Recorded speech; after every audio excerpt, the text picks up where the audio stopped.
4, 3. Call to me, lands far away. Elves have forests to protect. We need to build a wall. Dwarfs their mines. Men their fields of grain. But we Harfoots have each other. For I must now wander this wandering day. We're safe. You have fought long enough, Galadriel. No. Put up your sword. The enemy is still out there. The question now is where? It is over. Nothing is over!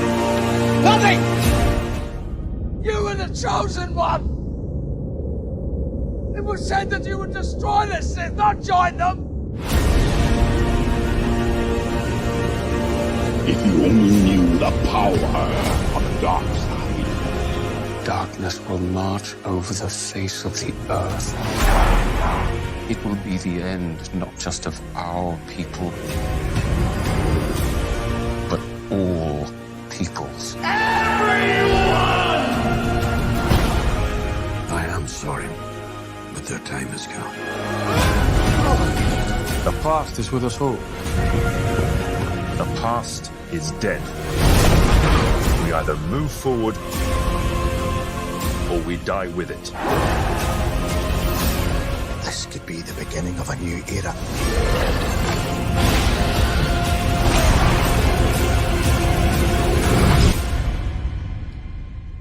Away I must wander this wandering day.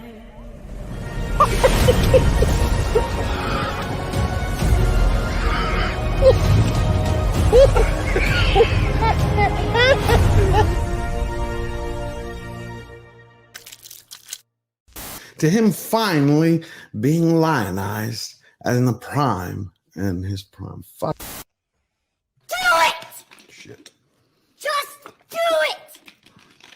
Don't let your dreams be yesterday you said tomorrow. So just do it! Make your dreams come true! Luke went from being, oh no.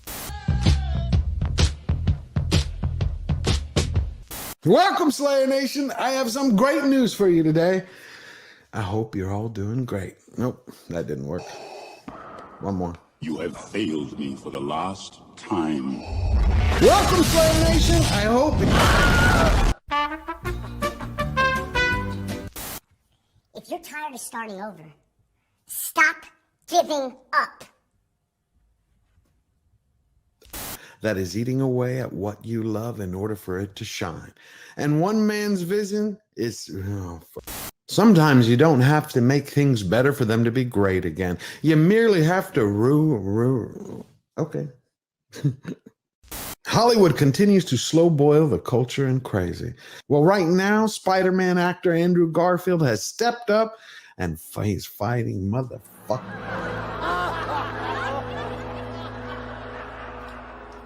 I can't do it.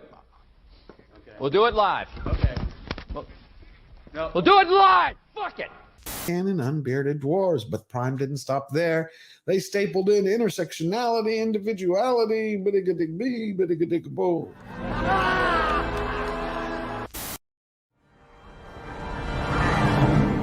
So it begins. At my signal, unleash hell.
giant swing.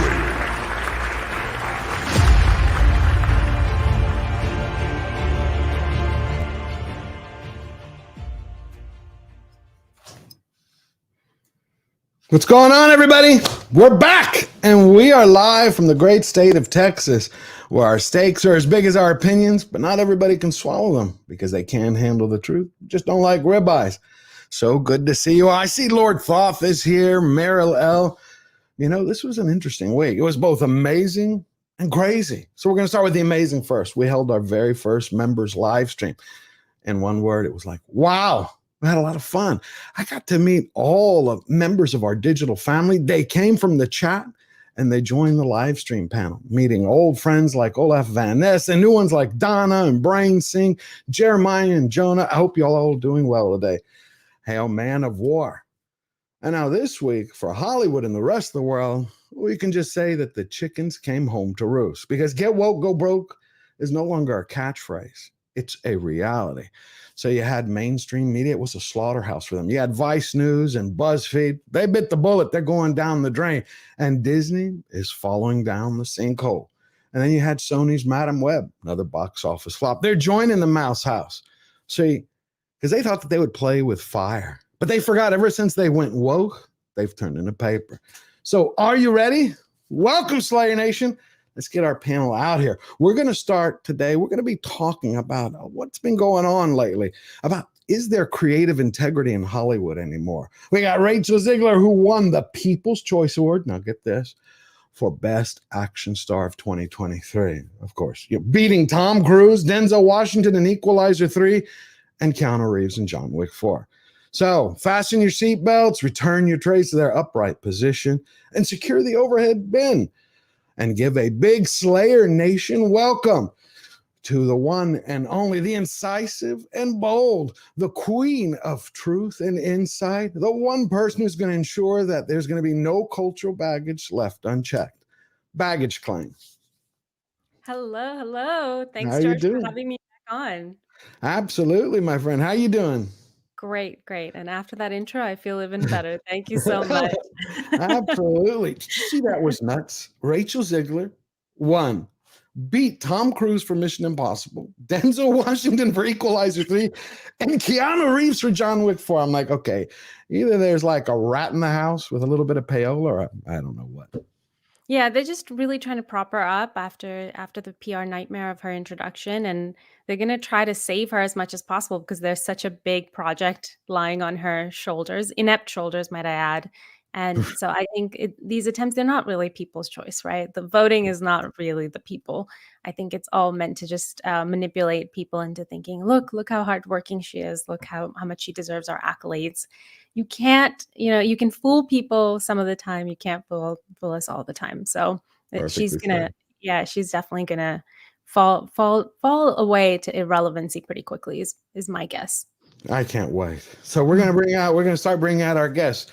You've all seen him before, but this isn't a man who's only animated in form. He's animated in spirit.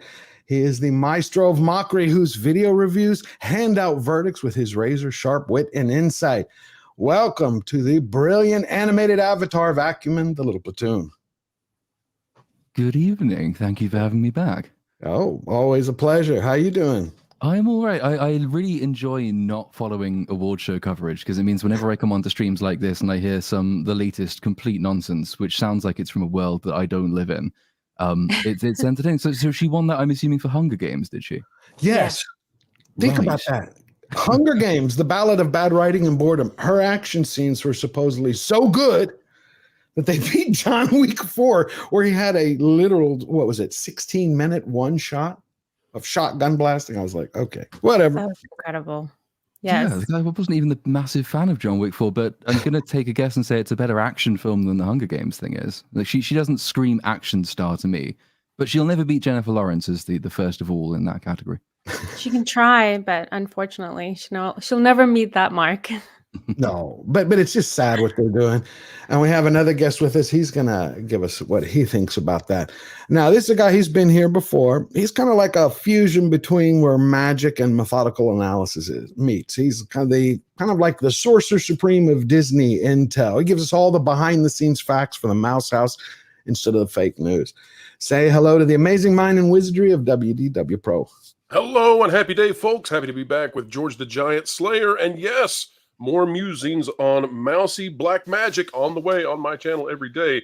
But for right now, let's hang in there and get to slaying, I suppose. Absolutely. What do you think? You think Disney had a little hand in that with Rachel Ziegler?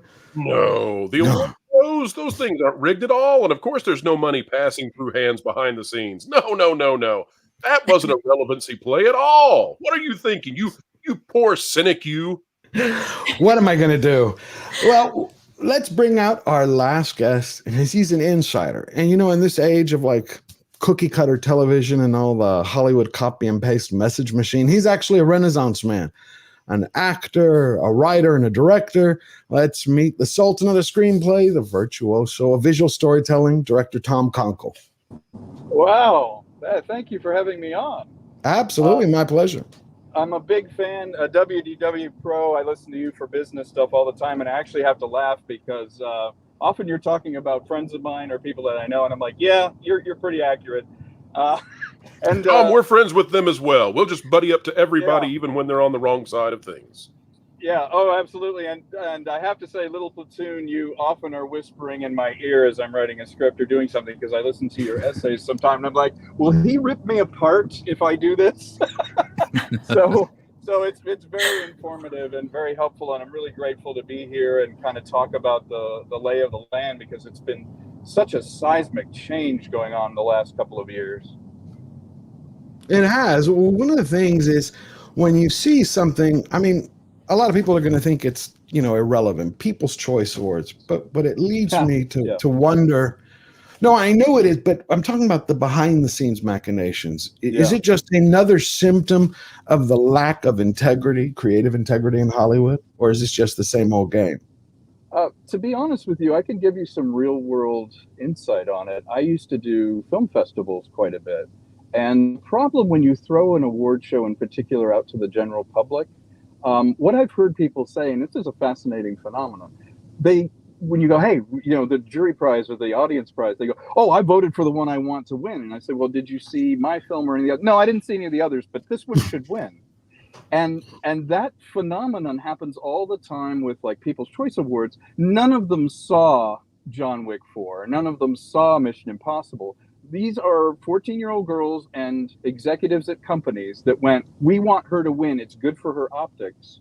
And we like her. She's so nice. And I saw that movie. And so they'll vote for it. And that happens almost all the time. If there's no vetting of the jury, if the jury's not mandatorily required to look at all the material they're voting on, the awards are meaningless, because that's the phenomenon. Oh, I voted for the one I think should win, is exactly what people do, because they didn't see any of the other choices. They don't care. That's interesting. What do you think of baggage claim, Little Platoon? I think, Rachel Ziegler just fits that bill of that they're trying to push this very diverse background actor that's also going to be a really good mouthpiece for a lot of the ideology that they want to push. And her success would make them feel like they're winning culturally. And there's just such a rejection that the audience is having of anything that they're trying to push on, especially related to that ideology, that the intense pushback against her after she made those comments about Snow White, I think really emboldened a lot of people that we can potentially win this, and regain some kind of cultural control. And I think that they're trying to swing for the fences as much as possible. That let's really shut this down and show, look, she is the people's choice, right? That in the culture war, she's a great representation of them winning, supposedly. So that's kind of my sense of it. I like that. So basically they're trying to, it's like prop her up on a soapbox saying, see, you guys aren't, you don't know anything about what we're doing. This whole get woke, go broke, that's not real. We're winning. You see her? She just won. She beat Keanu Reeves and Tom Cruise. But I can see that on the level, but at the same time, it feels like a false note. Like people are going to know, come on. You're going to beat Tom Cruise in Mission Impossible and Keanu Reeves and Denzel Washington, Equalizer 3. Like, it just smells bad. It's got to stay within a spectrum, right? So Right. you got to have some credibility. The problem they have right now is they've got to strain that credibility because they've got to protect an investment. So, George, just like when you buy that next condo on the beach and you're determined to keep the vagrants out, no squatters on George the Giant Slayer's property, same thing with these entertainment companies. She's going to have a ride at the theaters coming up with Spellbound, Snow White, and Y2K. So she is required to remain relevant, even despite her best attempts to get out of that stream. But she's required by the studios until she has served her purpose. And if she cannot generate any more revenues for them, then they'll be happy to drop her. It has nothing to do with her personality. It has everything to do with money, money, money. Okay. Well, then, where do y'all think about this? I was reading this article the other day. It says Hollywood contraction, actors struggle to find jobs. And it goes on to basically talk about how unless you are a leading actor or, A-list, B-list, you're not pretty much getting a job because they've cut not only the streaming shows down, but they're saying like pilot season is shrunk, the amount of shows aren't going to be available, the salaries are going to be capped, and you have one after the other saying, what are we going to do? What are we going to do? Now you have Sora AI coming along, which stopped Tyler Perry. He stopped expanding his studio for $800 million. That's the end of extras, by the way. Extras? You don't have to. You don't have to hire any extras. You can generate every one of them with a text prompt. So why have them? So it's going to be a huge. And by the way, we talked about this a little bit on the Pro Channel. We're going to talk about it a lot more. I don't know if you guys are aware of the IATSE strike that's possible in August. No. That is the union for everyone else, right? It's not the WGA, it's not the Directors Guild, it's not SAG-AFTRA. It's everybody else. It's the man behind the camera, it's the grips, it's everybody who does everything that's not in those other guilds. And come August, they've got to decide whether they're going to strike. And you can bet that the AI issue is going to eliminate a ton of jobs there, as well as those extras, as well as those secondary and tertiary characters. So there is big drama on the horizon in Hollywood. Yeah, I can speak to that as well. You both raised great points. I have seen a real drop off. Like, for example, I have one audition that's due. It's a theatrical that's due on Monday. I normally got 2 or 3 a week, that you would do. This is the first one I've gotten this month. Wow. And what's happened is the contraction is, yes, they're concentrating and circling the wagons around much fewer shows in general. So even though you may have negotiated a slightly better deal in some areas, instead of doing 60 shows, they're going to do 20 shows. And those shows are of a shorter duration. So having a season regular, where you're in all the episodes, that's still no guarantee. You'll work for maybe 3 or 4 months and then you're out of a job. You may or may not have another job for another year when they go back into production. So the contraction has been across the board. Even if you're getting a slightly better pay for one job, which of course that job is threatened by AI and everything else, that job is more scarce.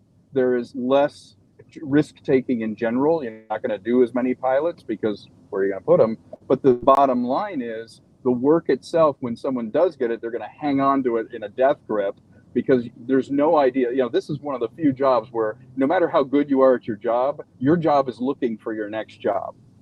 Mm-hmm. Okay, but then where do you think this is stemming from? I know a lot of people in the trades are saying it's because of the strikes, it's because of the streaming wars, but when we get right down to it, I'm going to pitch this to all y'all. Do you think, Little Platoon, do you think this is from them going woke or just Hollywood stopped making movies and proper entertainment and started making content? No, I think it's a good example of you get what you vote for. So if you vote for a strike and your demands in the strike are you must pay us more, you must hire more of us for every project, you must have higher minimum staffing requirements, then what you're doing is, as unions always do in every single industry, you're doing a very good job for people who are already in and at the top of the industry, and you're doing a incredibly crap job for people who are not currently in the industry or people who are struggling to make their way up from the bottom. Because the more expensive you make a production, the bigger the risk that production is for the studio which takes it on, and the bigger the risk is, the safer they're going to play it. They'll commission fewer of them, and they will look first of all to the big name people who they think will return the maximum amount of reward for the least amount of effort on their part. So that's just a natural outgrowth. The fact that the strikes also slowed down writing production for an entire year also means that you're going to see jobs drying up in the immediate future, particularly in television, as we're still trying to catch up. So none of that is particularly surprising, I don't think. The interesting thing is always going to be sort of the longer term. Oh, no, well, there is one other aspect which is pretty, I think, hitting studios hard, which is the fact that the economic times are particularly dire at the moment. You know, we've actually had a glut of programming, which has come to be seen as the normal, with Netflix putting out hundreds of shows, all the streaming services putting out hundreds of shows because they have immense amounts of effectively cheap or at least free money even. That's not happening anymore. They're all tightening the belt. So that's the other thing which is going to be leading to a dry up after this huge glut, this boom of shows that we've had recently. The AI one is the interesting one. It's probably the only part of it I have any kind of sympathy with at all, going back to the question of extras that you're going to hire. Because when it comes to AI generation, AI does not pull ideas from nowhere. If AI is using digitally created people, it is trained on the likeness of somebody who's already worked in the industry, who probably has not signed away the rights to their likeness. And that right is just the presumption on the part of the studio. We can just take your likeness and recreate it as often as we want, wherever we want, in perpetuity, and you won't get any royalties or payment for that at all. Same thing with writers. It's always going to be trained on somebody's scripts, and they probably wouldn't have agreed to that at all. So I'm sympathetic on that side of things, just because it goes to the core of what is effectively intellectual property and your creative freedom. Do you own what you make? Do you own what you look like and what you sound like? And I think that's the foundations of private property, and AI can't really be allowed to escape from those restrictions. So it's just difficult, though, because the AI thing, I think, is a sensible thing to be campaigning about, but it's allied to the broader list of union demands, many of which are completely unreasonable, and so they're just reaping what they've sowed. But don't you think AI could possibly also, in many ways, rejuvenate entertainment by giving people like us, Baggage Claim, WDW Pro, Tom Konkle, yourself, maybe we can make our own films, our own entertainment? Wouldn't that force Hollywood then? It's like in this position where they've been kind of like pushed into a corner, partially by their own mistakes, right? Then, you know, we can have the economy. But when you look back historically, it seems like the two things that always have survived in the US, at least, let's say, for a depression, was you had the nickel cinemas, the dime cinemas, plus, you know, gambling vices and so on. And what I'm seeing now is no one trusts Hollywood anymore. So I looked at this Sora at first. I was like, maybe this is the step for us to create what we want, and at the same time push Hollywood to get back to doing the business of making magic. I think, yes, I completely agree with you there, because a tool like AI tools like that are going to help democratize the creation of art even more than it already has, because so many people, like Netflix, looks at its biggest competition as not being Warner Brothers or Disney, but rather TikTok, because TikTok is crowdsourced entertainment. Except the quality of it is, of course, can't compare to anything like we see out of these big studios. So I think what we're going to see is what, you know, Chris Gore has been hoping for some time now, which is how can we get more independent films out there, and how can we shift the audience to appreciate more independent films rather than everything that's coming out of the big studios. But interestingly, I don't think that that's actually going to drive these big studios to reverse their ways and go back to their original focus on good storytelling. I think instead they're going to double down on it even more, on what they're doing currently. The reason I think that is, if you look at, I think, a similar industry is what happened with the newspapers. Before, newspapers had the circulation, and they had a lock on the market that if you needed to get a story out there, you needed to go through this particular market. It was the same with TV shows and the cable networks. They had that lock on that sort of distribution. And it's the same with movies. You wanted to get your movie out there, you needed to go through these distribution companies. Now that's gotten completely democratized on when it comes to the news, when it comes to TV shows, and now next is going to be these, you know, high quality movie content. And what happened with the newspaper industries is that when they lost that control over distribution, they decided to become even more polarized in what kind of messaging they were pushing. They sought to play sort of a more short-term game in order to survive, which is let's write stories that incite anger, incite negativity, rather than reporting on the truth and trying to bring people together. So they abandoned their higher ideals in service of a short-term goal of let's create division, because when people are angry, you're more likely to get people to click on something. You're more likely to get them to come back. And that's what all the newspapers started doing. They started choosing sides, basically, rather than serving the higher goal of we are news, we're serving the truth. And the same happened with even cable news, right? CNN, Fox, they're all choose sides, and they're just out to make you as angry as possible. And I think that's something that I would suspect that the big companies, the big movie studios are going to do the same thing. So you mean like clickbait hate, kind of like misery marketing? It actually goes slightly deeper than that. So the newspaper one's a really interesting topic, but it is related to the film studio topic as well. Because you're absolutely right. It was pretty much around 2016, and you had all the big newspaper companies and big television news companies as well, which went all in on massive polarization, by and large spurned by Donald Trump. I think CBS was actually, its internal documents predicted that if Hillary had won that election, they would have lost 30% of their entire audience, because all of their audience was geared toward hating Donald Trump. Only one newspaper, though, has actually turned this into a justified and sustainable business practice. And this goes against, I think, the go woke, go broke idea. That's the New York Times. The New York Times actually pioneered this approach, where it turned its massive subscriber gains off the back of hating Donald Trump into a source of internal revenue. The New York Times now sells more advertising data than it takes in from third-party advertisers. It sells it to other media companies as well. And they combined that with a new program of effectively rating the emotional impact of articles that they were doing. So they did three things. They turned subscribers into data revenue sources. Then they got their reporters to actually work hand in hand with their advertisers. So they'd send reporters off to business functions with advertisers, because there's no longer a break between advertisement and reporting. And then in the third instance, what they did is they had all of their members, with all the data they now have off of those, effectively take surveys and say, which of these headlines do you respond to the most? Which of these articles do you respond to the most? And they scored it via emotional impact. Do you find it boring, tiring, exciting, anger-making? And the angry ones got way more views than everything else. But it's unfortunately only the New York Times has actually made this a proper business model, which is why the Times is actually growing in subscriber numbers and everybody else is dying, which leads to a kind of consolidation in the industry. As you see Vice going the way of the dodo, the Messenger going the way of the dodo, the New York Times is still there, is still being incredibly woke and disgusting, but it's incredibly rich and successful because it's got actually a very solid business platform. If the studios in film go roughly the same direction, I don't think things will improve particularly, because all you're really looking at there is which studio, which we currently hate, is everyone going to consolidate around? Which one will effectively market this the best and turn it into, as the Times did, a very effective business strategy? I don't think it's beyond them to do that at all. It's just that some will be slower to catch on than others. You mean copy what the New York Times did, copy that model, like solidify their misery marketing, their hate base. But what happens when, I don't think a lot of people have seen what Sora's done. And before I ask you this question, to carry on, because you touched on something particularly interesting, take a look, everybody. You can see this is what the text to video application, the Sora, could do.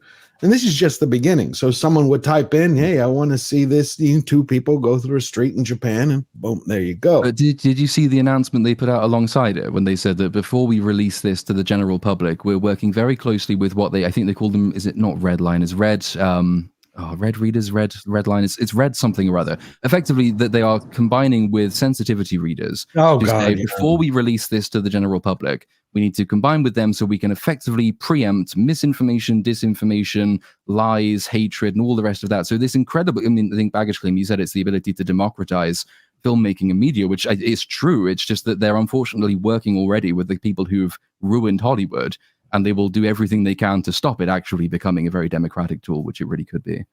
So now, there's a ton to comment on here, if that's okay. I mean, we could get, I will be as succinct as I can be with all of this. So let's bounce off that last point first. On the last point, as to how this will be treated and what dangers it actually poses. Once Sora is released, and if it achieves the promises that it's projecting at this time, the issue will be is that we move from a time and a place where, if you were in court, for example, and someone said, "Ha ha, I've got the evidence, I've got the video, I've got the photo," that's gone. right? Because you can no longer believe your eyes, because any video can be absolutely manufactured. And there'll be folks out there who say, well, there are ways to figure that out. And it's like, yeah, for the first few years, then there won't be. The other thing that I would say is that if we get out of the realm of the idea of an election year or years ahead where they can take this and they can make it look like the real world, and we get into the possibilities of filmmaking and even, TikToking and Instagramming with this, creating stock footage, unlimited amounts of stock footage for any channel that's free of any copyright because you generated it through AI. When I saw this and realized where this was going with the rapidity that it has, one of the first things that came to my mind was that this is one of those once every 100 years kinds of transformations of the industry. And so we really haven't seen something like this since the photograph. And you saw everybody who was a painter at the time, and with a lucrative career of painting families for portraits, and it was a once generation kind of thing that you had your family painting done, that evaporated overnight, right? And so we're looking at that. We're looking at the horse and buggy going up against the car. Now, that means there's going to be a tremendous amount of friction with Hollywood. And you've seen that with the Tyler Perry announcement, $800 million that he's just put on hold because, after seeing this, he realizes he knows it's a paradigm shift. And so, but there's going to be a tremendous amount of friction. Hollywood is not going to evaporate simply without a fight. That's not going to happen. And yet this is something that cannot be stopped because you might stop Sora. You might, for example, you might be able to legislate your way into maintaining a hold on this in North America, but not every other country is going to do that. And that means that the genie will be out of the box. It will be out of the box within months, definitely within a year. And so you've got a couple of generations of transformation that are going to happen. I don't think it's going to wipe out Hollywood. I don't mean to interrupt you, but because I want to pick that up. I don't think it's going to wipe out. I keep looking at it as this is going to push. This is going to be another thing between Sora and the woke mind virus that's wiped out all the talent, at least the one that's hired to produce the right scripts, instead of sounding like it's coming from the women of The View and creating, directing Tampax commercials for booze cruises for Karens. I think it's going to push Hollywood to get back to, at least some of them, to get back to its core of doing its business. Because what happens, right, Pro or baggage claim, what happens when someone takes the rings of power, right, and they actually do the second age correctly from Tolkien, and they do it with Sora? They get sued. Yes, but when they turn it into a fan product, right, that touches on it without the legalities, it's going to be one person's going to get sued. Let's say they get sued. You're going to start having people who are going to make productions that are better than what Hollywood can produce because they have the passion for it. They're great storytellers. Where are the storytellers in Hollywood? And when that happens, you don't think that's going to push Hollywood to change? To come back to the point about Hollywood real quick, and I won't take too much time. Yeah. The danger to Hollywood is that this will decentralize the power dramatically. Okay, so and part of the power of Hollywood is the centralized gatekeeping system through the bureaucracies of the studios. Now, here's where I see this going. First, I see it affecting 60-second clips on TikTok and stock footage and whatnot. But until they get to the point where they can maintain consistency from scene to scene with characters, then the ability to make an entire film is limited, but not impossible. But then once we go another year or two and you can make a Pixar film on your own, then Disney's done in terms of having that monopoly over that animation style. And then let's go 10 years into the future. And I think where that goes is that you come home at night and you tell your device, I'd like to watch a Star Wars movie. Now, you probably can't do this for trademark reasons, but you'll get the idea. I want to watch a Star Wars movie where Luke Skywalker is actually the hero in the sequel trilogy. And here it comes with the generated AI movie. My thoughts on it. That's it. Yeah, we'll have little Platoon. He'll be in his own movie while we're streaming. I love the sound of that. It's just, I don't want to come across as a bit of a Cassandra about it. I just think it's very unlikely that we'll actually get to that point. Precisely because if you look through history, the biggest democratization up until probably this point was the evolution of the printing press, which gave people around the country, if you had a spare penny, you could get any message you want printed and shared, and people were publishing everything they want. They were called broadsides. That's where the term broadside comes from. The governments of the day thought, oh my goodness, how can we possibly keep control of a printing press which everybody has access to? Well, we don't like it very much, but at least we know how to handle the landed gentry. So what we'll do is we'll just effectively create a class of press barons, and we'll give them exclusive rights to using this technology. So this is where you get the origins of these massive newspapers and magazines, is that they were more easily controllable. You could actually impose laws against slander and defamation on these people in a way that you can't against an entire population. Don't underestimate also the ability of big companies to use regulation to ensure that they are given the levers of control over this new technology. I don't think it will be the case that any person, though we technically could create Pixar-style animations, I don't think that we'll get to a position where we are legally allowed to do that. I think you'll see this massive build-up of particularly property rights law and lawfare, which is very, very much stricter now that everybody theoretically has access to the ability to replicate all of this stuff. And it will be the case that the bigger companies that currently own this technology, Google being one of them, will effectively just exercise the whip hand on this. And we'll be very lucky if we get to see the immense creative potential that it has. Okay, Tom, what do you think about the future of studio and technology then? You know what? On the bigger picture, something I had wanted to jump in on the whole AI as creation is, yes, I do feel like it's nice that someone using text prompts can do it.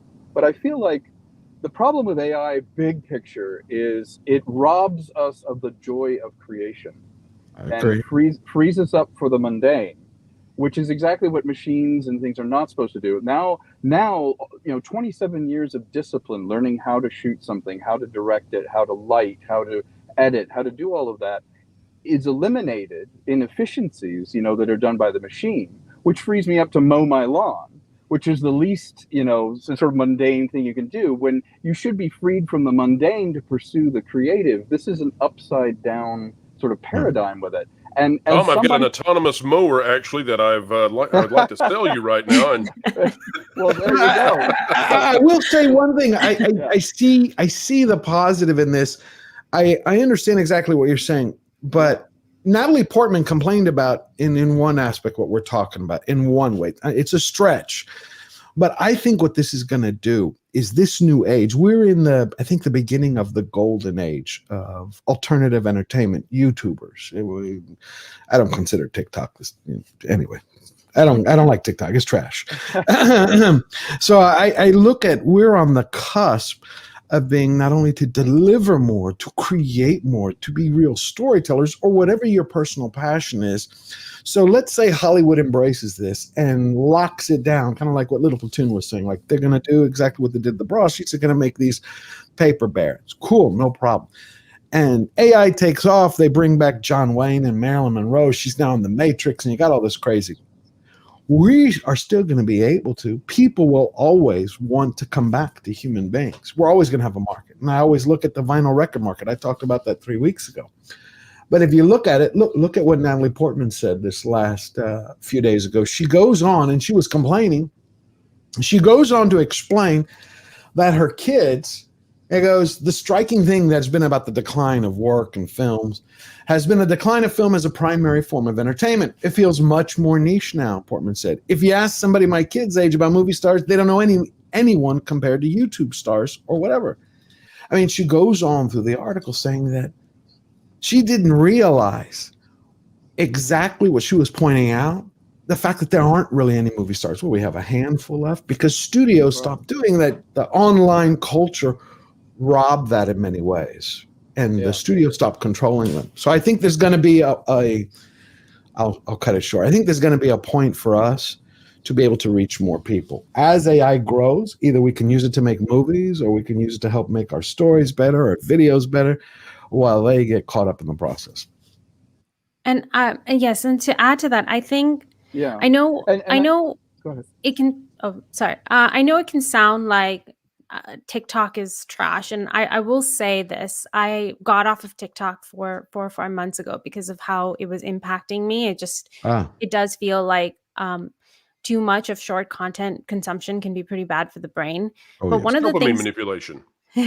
yeah. But one of the things I found really interesting is that because TikTok makes it so easy to edit things and put it together, and because of the deals that they struck with music companies, music distribution companies, where they allowed for the usage of copyrighted music in short form was really, I think that's a great shift in how I think copyright is going to evolve in the future.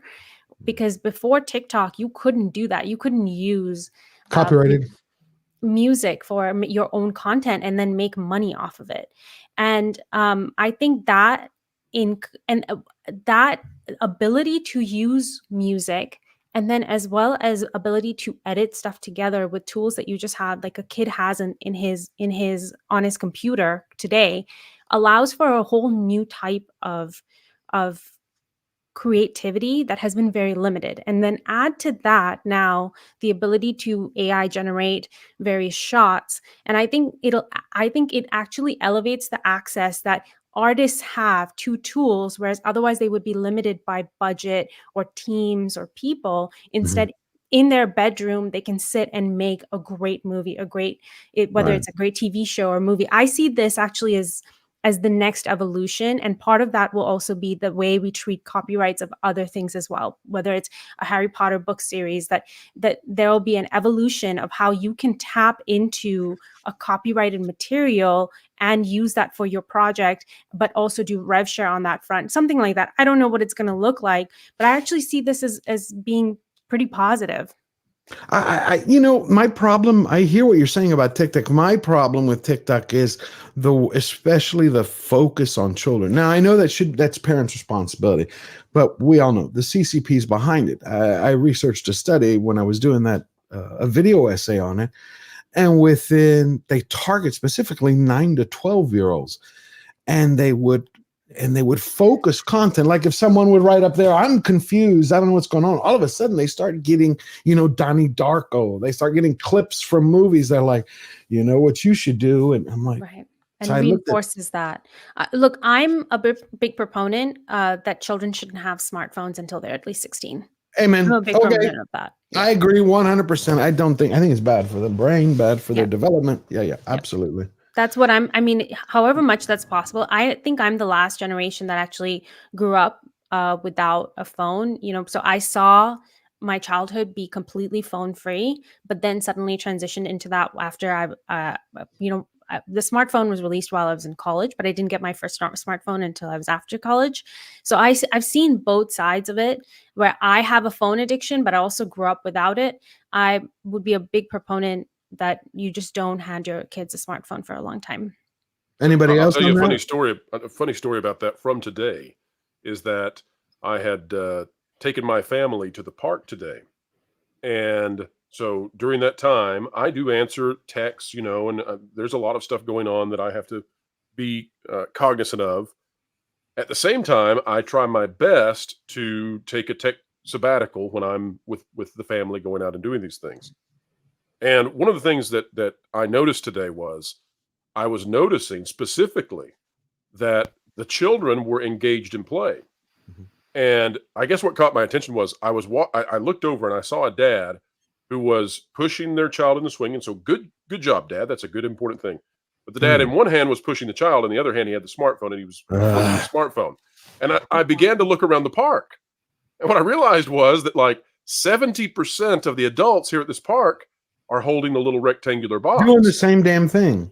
Yes, and I know that I'm also guilty, right? Because 30 minutes later, I had to step away to take a text, or take a call or whatever. But I looked around and I thought, how would we have thought of this in the 80s? Like this kind of starts to get close to a dystopian movie, where if you put this in the 80s, and you'd said, the boxes have taken control of the human mind. No one can even go outside and enjoy a normal conversation. They're drawn to the box. Well, you can kind of imagine a movie about it. We did, We used to call them the boob tube. Remember where we call it the boob tube? It's like it's melting your brain. It's like, get out. They'd be like, get out, play soccer, go play football, go touch. And you remember back then when you put the giant stereo speaker system on your shoulder, if you were really, and they carried it around. And now today it's this tiny little box that contains all of human knowledge. That's not addictive at all. That's the real problem, is that it's almost impossible now to disconnect.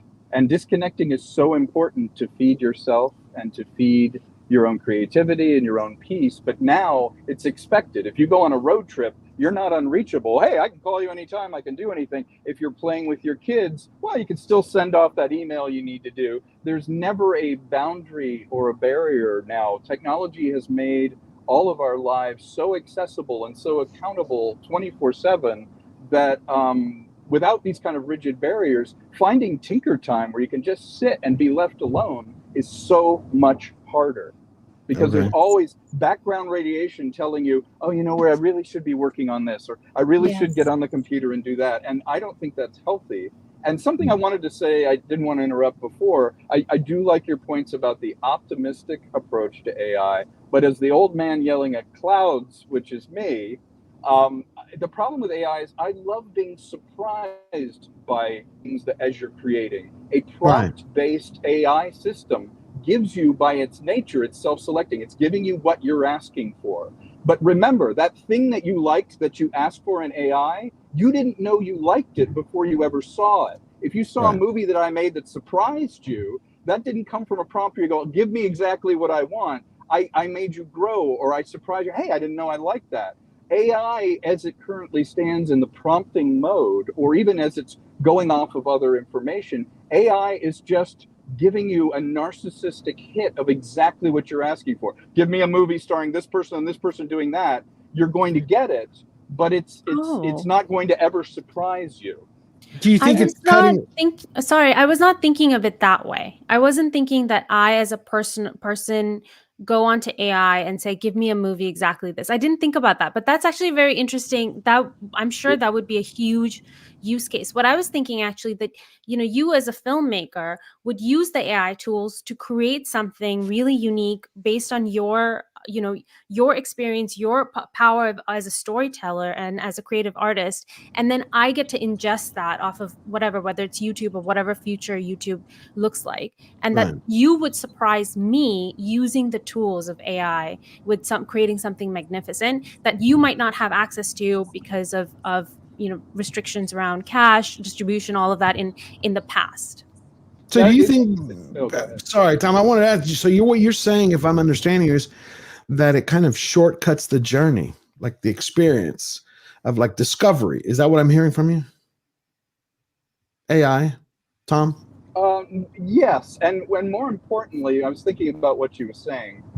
More importantly, it's actually not a singular vision. It's a terrible thing that I can sit and do that, because the person that's going to add to it, it's collaborative. As a director with a vision, my job is communicating that vision to the person who's going to do the costumes that's in the shot, to the DP who's going to pick the camera and the lens and the location and the lighting, to the sound, to the makeup effects. AI is going to eliminate all that and provide what its interpretation would be, but there's never a thing where I can give AI notes where I'm like, you know what, I didn't like that hairstyle on this particular thing. It's going to generate it and go, well, this is based on what you said singularly. Often having the singular vision is the worst thing an artist can have. It's like an artist who doesn't have a person around them to say no to them. Right. The reason there's a frame around a painting is you're forced to make that image inside a certain parameter. And with AI, if you're like, well, Tom, you want to do a big Lawrence of Arabia shot and do all that, well, earning the ability to do that or finding a way to do it and having to communicate with 40 other people who are bringing their skill set to execute it is going to create something that surprises me, because I didn't know it could be that good, or I didn't know it would go in that direction creatively. If I could just sit there and go, no, I want this, this, this, and this in the prompt, and AI provides all of it instantly, well, maybe I'm missing something that a woman who did the costumes thought of that I wouldn't have thought of, or that AI. So there is a slippery slope of it's a genie that unfortunately has no soul. So it's going to narcissistically give you back what you want, but it lacks any of the disciplines that got you there. That aerial drone shot that it can generate, I saw a thing where it was like the gold rush in the 1800s. Right. Well, you can generate and go, look, cool. That's what this machine thinks the 1800s would be. That's different than me as a director going, a year ago, I wrote this thing about the Old West, and then I talked to people who had horses. Then we got the costumes together. Then I had to tell the drone pilot how I wanted to do it. That's going to be a different movie that's going to surprise me as a director and be better than I thought it would be, instead of exactly what I thought it would be. Right. So let me tell you what I think. Wait, one second, real quick. One second, Pro. I think what I'm getting back, at least I'm hearing, is that when it gets back down to, when you boil everything right back down to its fundamentals, it's the same problem Hollywood has now. AI is going to be a tool. If the person using that tool, yeah, it might look better, but if they don't have the life experience, if they don't have the knowledge, if they don't have the passion, it may look slicker, it may look like a great movie, but it's still going to be hollow. So there is the other aspect of that, which is that actually AI can do a better job than people currently in Hollywood. So when it comes to a complete lack of directorial vision or a complete inability to write scripts, you can prompt an AI to do the difficult stuff for you if you need to. You can produce for the consumer a better product using AI prompts than an incompetent person in Hollywood could make. But a better bad movie, Little Platoon, or I suspect a better movie overall from a consumer's point of view. I think if you want to say to an AI that isn't Google Gemini, for example, that's never going to work. But if you take even 5 years' time, semi-competent, relatively ungated AI, and you say, make me, to take just one example, a Star Wars film featuring this character, and this character, where they do this. And then it does all of the rest of the gaps will be filled in for you. I don't doubt that the script that will come as a result of that, the film that will come as a result of that, will be better than anything J.J. Abrams does. That's not really my qualm with it. My qualm is that even accepting, and in fact, especially accepting that it can potentially make better seeming, better looking, better written works of art, are you actually responsible for it? That's the sort of the conceptual question when it comes to AI art. To what extent are you actually creating this thing, and to what extent are you just commissioning something to make it for you? If you can just sit in your bedroom and just prompt it. But aren't you a composer? Like Terrific point. At the symphony, you're a composer. Well, let me give. I think it will be assistive if I toss this to the panel, and the panel, you tell me what you think about this. But let's imagine together what it would be like creating a movie only with AI in 5 to 10 years. Okay, so let's set aside the hybrid, which I think is the most likely scenario, where you have actors who then have AI generated backgrounds around them and all that. But let's pretend we're all going to make an AI movie from frame one to the last, totally AI. And what I suspect that looks like in 5 to 10 years, or maybe shorter, is I suspect it involves a team of people with various expertises. Now, I also suspect that this is dramatically smaller in terms of the human resources necessary to generate this movie. But I still think you'll have to have experts, just like Tom was suggesting. I also think there's a tremendous amount of friction around this, as Platoon was suggesting. But I think that you'll still have the director over the top of this. I still think you'll have storyboards. And then I think what will happen is that you will have people who are specifically very good at a new job called super prompting, and that they will attempt to get a scene crafted, rendered in such a way that it's as close to the vision as you want. And then I think a team will come in that will be interested in makeup and lighting and hair, and that they will begin to work with those prompters to iterate on those pieces of scenery within AI. And I think that's going to be the creative process. But when we're talking about AI, what we're specifically talking about, beyond the magic that we're viewing right now, is a tremendous descaling in terms of budgetary needs to produce a film, whether that's time needs, whether that's economic resources. That's what's being scaled down. The size of the team can remain constant so long as you can bring in revenues to sustain that. That's up to whoever's creating the film, whether you want to have 1,000 people who are all different experts in different areas that pertain to this film. One person, though, or one example, though, you don't need a cameraman anymore, and there's no way around that. You don't need a grip anymore, and there's no way around that. You don't need some jobs, and that's going to be disruptive. Okay. That's a good one. I would say, yeah, I agree with everything you said, that it would be this whole team of collaborators coming up with this, but it would sort of be similar to, at one point, there was the theater, right? That was a primary source of entertainment for a lot of people. And then you have the advent of radio and then movies. But the theater is still around. That's still a specialty type of creation that yields a totally different type of art. In that form, I feel like movies filmed in the way that they are today will never really go away.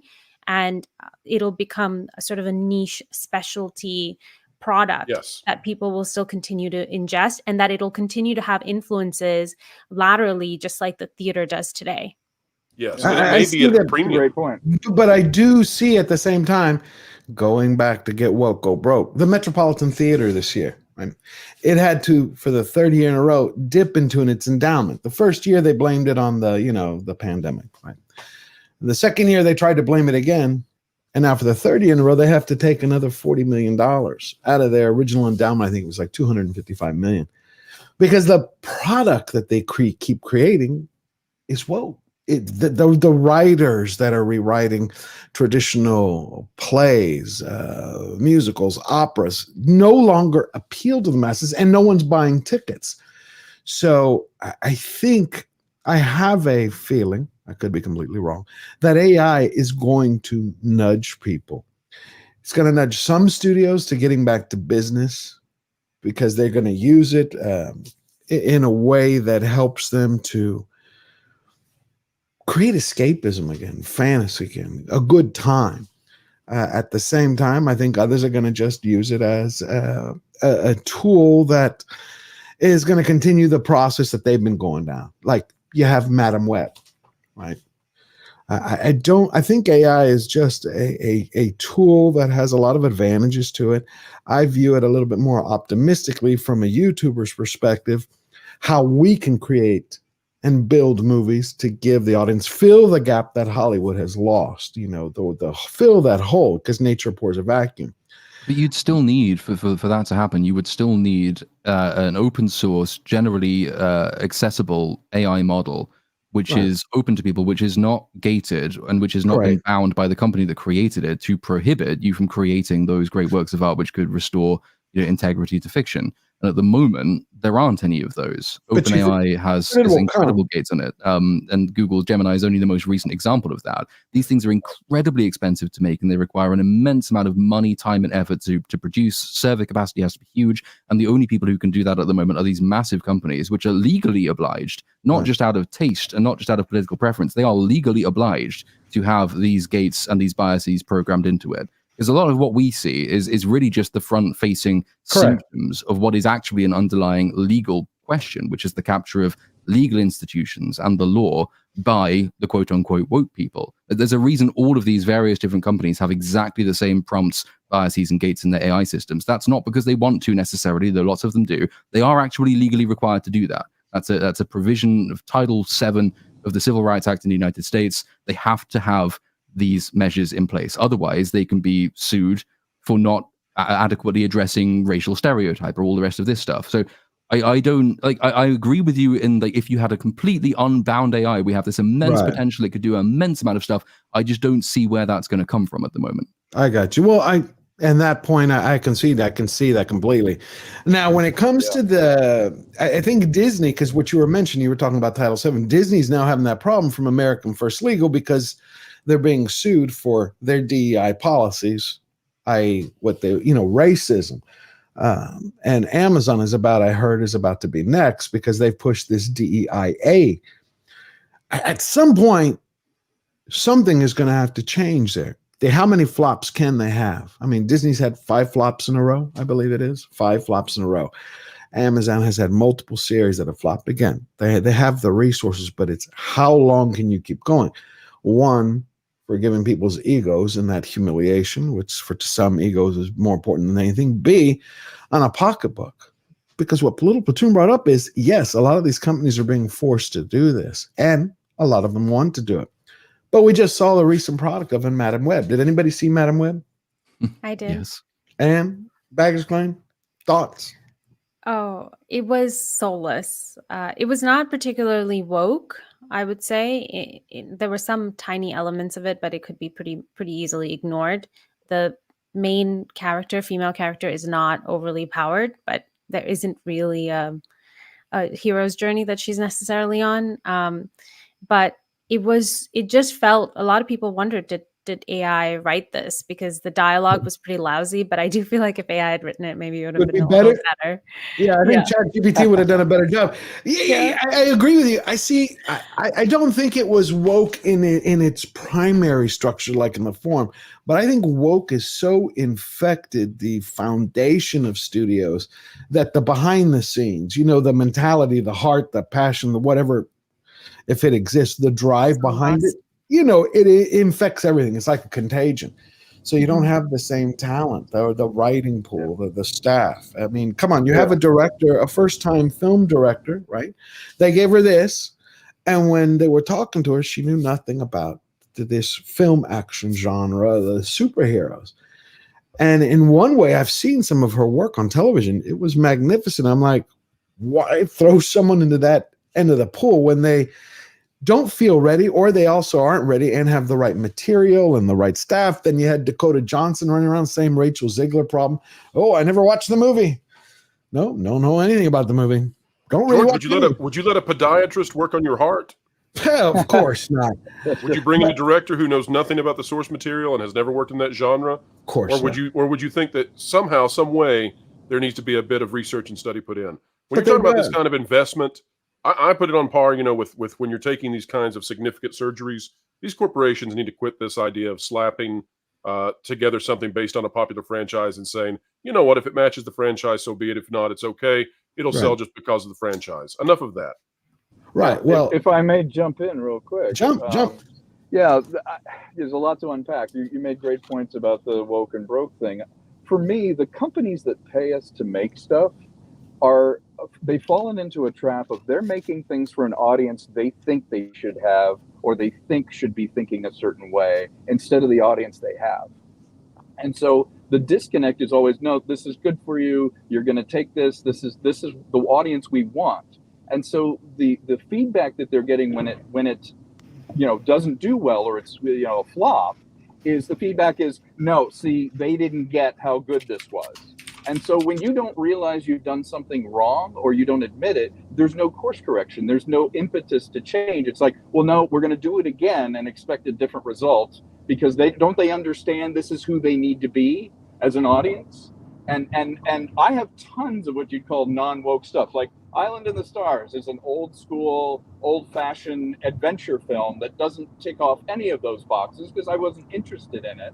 And that I'm having to do independently, because literally everyone is scared to ever go, well, if I endorse that, it means I'm this, or that's the audience we want. It's almost impossible. There are tons of us in the business that want to do what you want to see, but the people that are controlling the money want an audience that doesn't exist. Okay, you know what's interesting about that? There was author. Well, hold on. Let's get to that. Let me see if there are any questions first for a moment. Let's take a super chat break. See if anybody has if they have any questions for the panel, and then we'll get right back to that, because I want to share something, because you just hit on something. Hold on. Okay, Mexican Iron Man. Well, who's up first? Oh, Steel Leg of History gifted one George the Giant Slayer membership. Thank you, Steel Leg. I hope you're doing fine, and then your week went well. Steel Leg of History again for $5. I just hit 296 subs. Ken, thank you all for the kindness, and Tombies and SMU who have helped me to get here as well. You have all treated me too kind. Thank you. On the way to 500, Scott. Steel Leg. Scott McKenzie. He's been a member for a month. That's weird. This is our 8th episode. Got members for a month now. I like that. Hey, George, that's cool. It's first time. JPRF1 became a YouTube member. Can't wait to see you at our next member stream. We have Mexican Art. Thank you, Mike. He gifted 5 George the Giant Slayer memberships. Pick them up so you can join us at our next member stream. It's a lot of good fun. Tender Warrior 68 gifted 10 George the Giant Slayer memberships. Thank you, Tender Warrior. Then we have Angela Richter gifted 10 George the Giant Slayer memberships. All right, we're cooking today. I'm trying to get us to 500. We're at like 300. We're almost there. Eric K for $5. Hollywood ego will not allow them to think anything they did was bad. They think it is the audience's problem if they do not see the genius they create. Yeah, I absolutely agree. That's what I put a pin in, Eric. We're going to talk about that in 1 second. Thank you, Eric. And he's an amazing mod. Okay, so John, okay, hold on. Pro, you got to get going? I do, unfortunately. I only was able to do an hour today, but hopefully next time I'll be able to stay longer. I hate that we're going to miss, or that I'm going to miss your next panelist who's coming on. So folks, don't go anywhere, because as I go out, an all-star is coming on.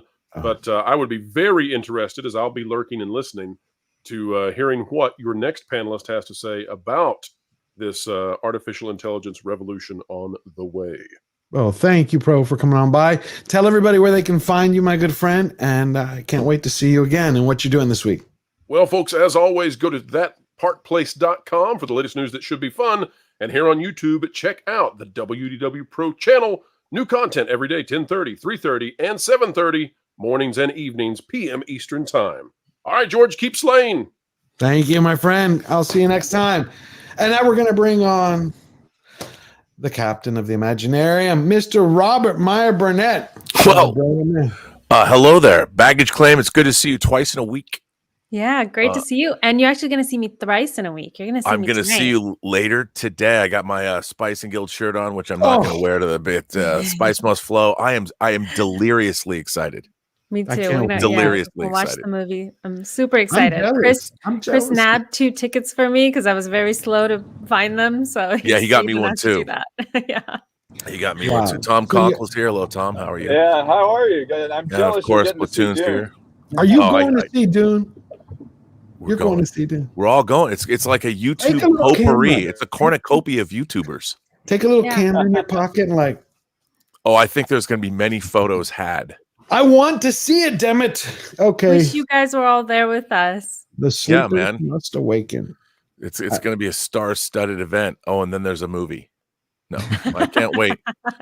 Oh, no, I love it. It's very funny. I think a lot of people don't understand, I think, that when a bunch of YouTubers get together, it's like this joyous celebration.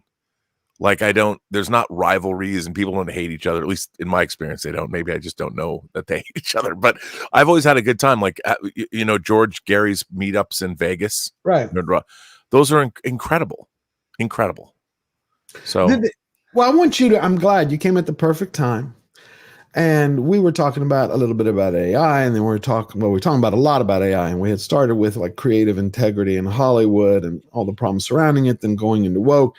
But there's an article by John Nolte, and he was addressing the fact that you all heard about the Disney exec attacking the fans. It was written up in Puck, where he was basically saying, you got all these fans who are saying like, oh, the movies are bad because they're woke, when in reality, it's really the fans don't want to say what they really think, is they want regressive movies from the past, which no, we just don't want bad crap. So Nolte wrote up this piece, and he's got this line which goes, what is required to create a box office hit? Here in the States, and I wanted you to explain this, Robert. He goes, here in the States, when it comes, or Little Platoon, baggage claim, when it comes to an expensive blockbuster like Marvel or Star Wars movie, you're talking about a $300 million gross. So if the Disney syndicate needs $300 million to have a hit on its hands, how many tickets must Disney sell? He says the answer is about 33 million. He goes on to say that 33 million sounds like a lot, but it's less than 10% of the U.S. population, and that's what used to be for a blockbuster that was typical. He's like, so if they're not reaching their own core audience, and he was then breaking it down by demographics, going like, okay, here are how many Hillary voters there were during 2016. You had 60 million. So if they had half of those, and they had X amount, if they had 2% of the Twitter followers who always complain about these films and always support the MCU, then how come they're not producing hits? Well, the obvious reason is the audience is not entertained.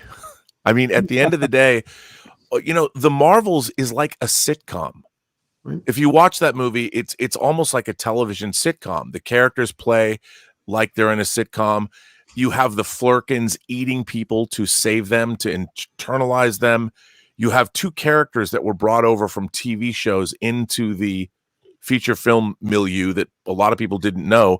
And you took a character like Captain Marvel, who should have been given some kind of an Empire Strikes Back, Road Warrior, Godfather 2 story that elevated her, right, instead of turning her into, well, a sitcom character.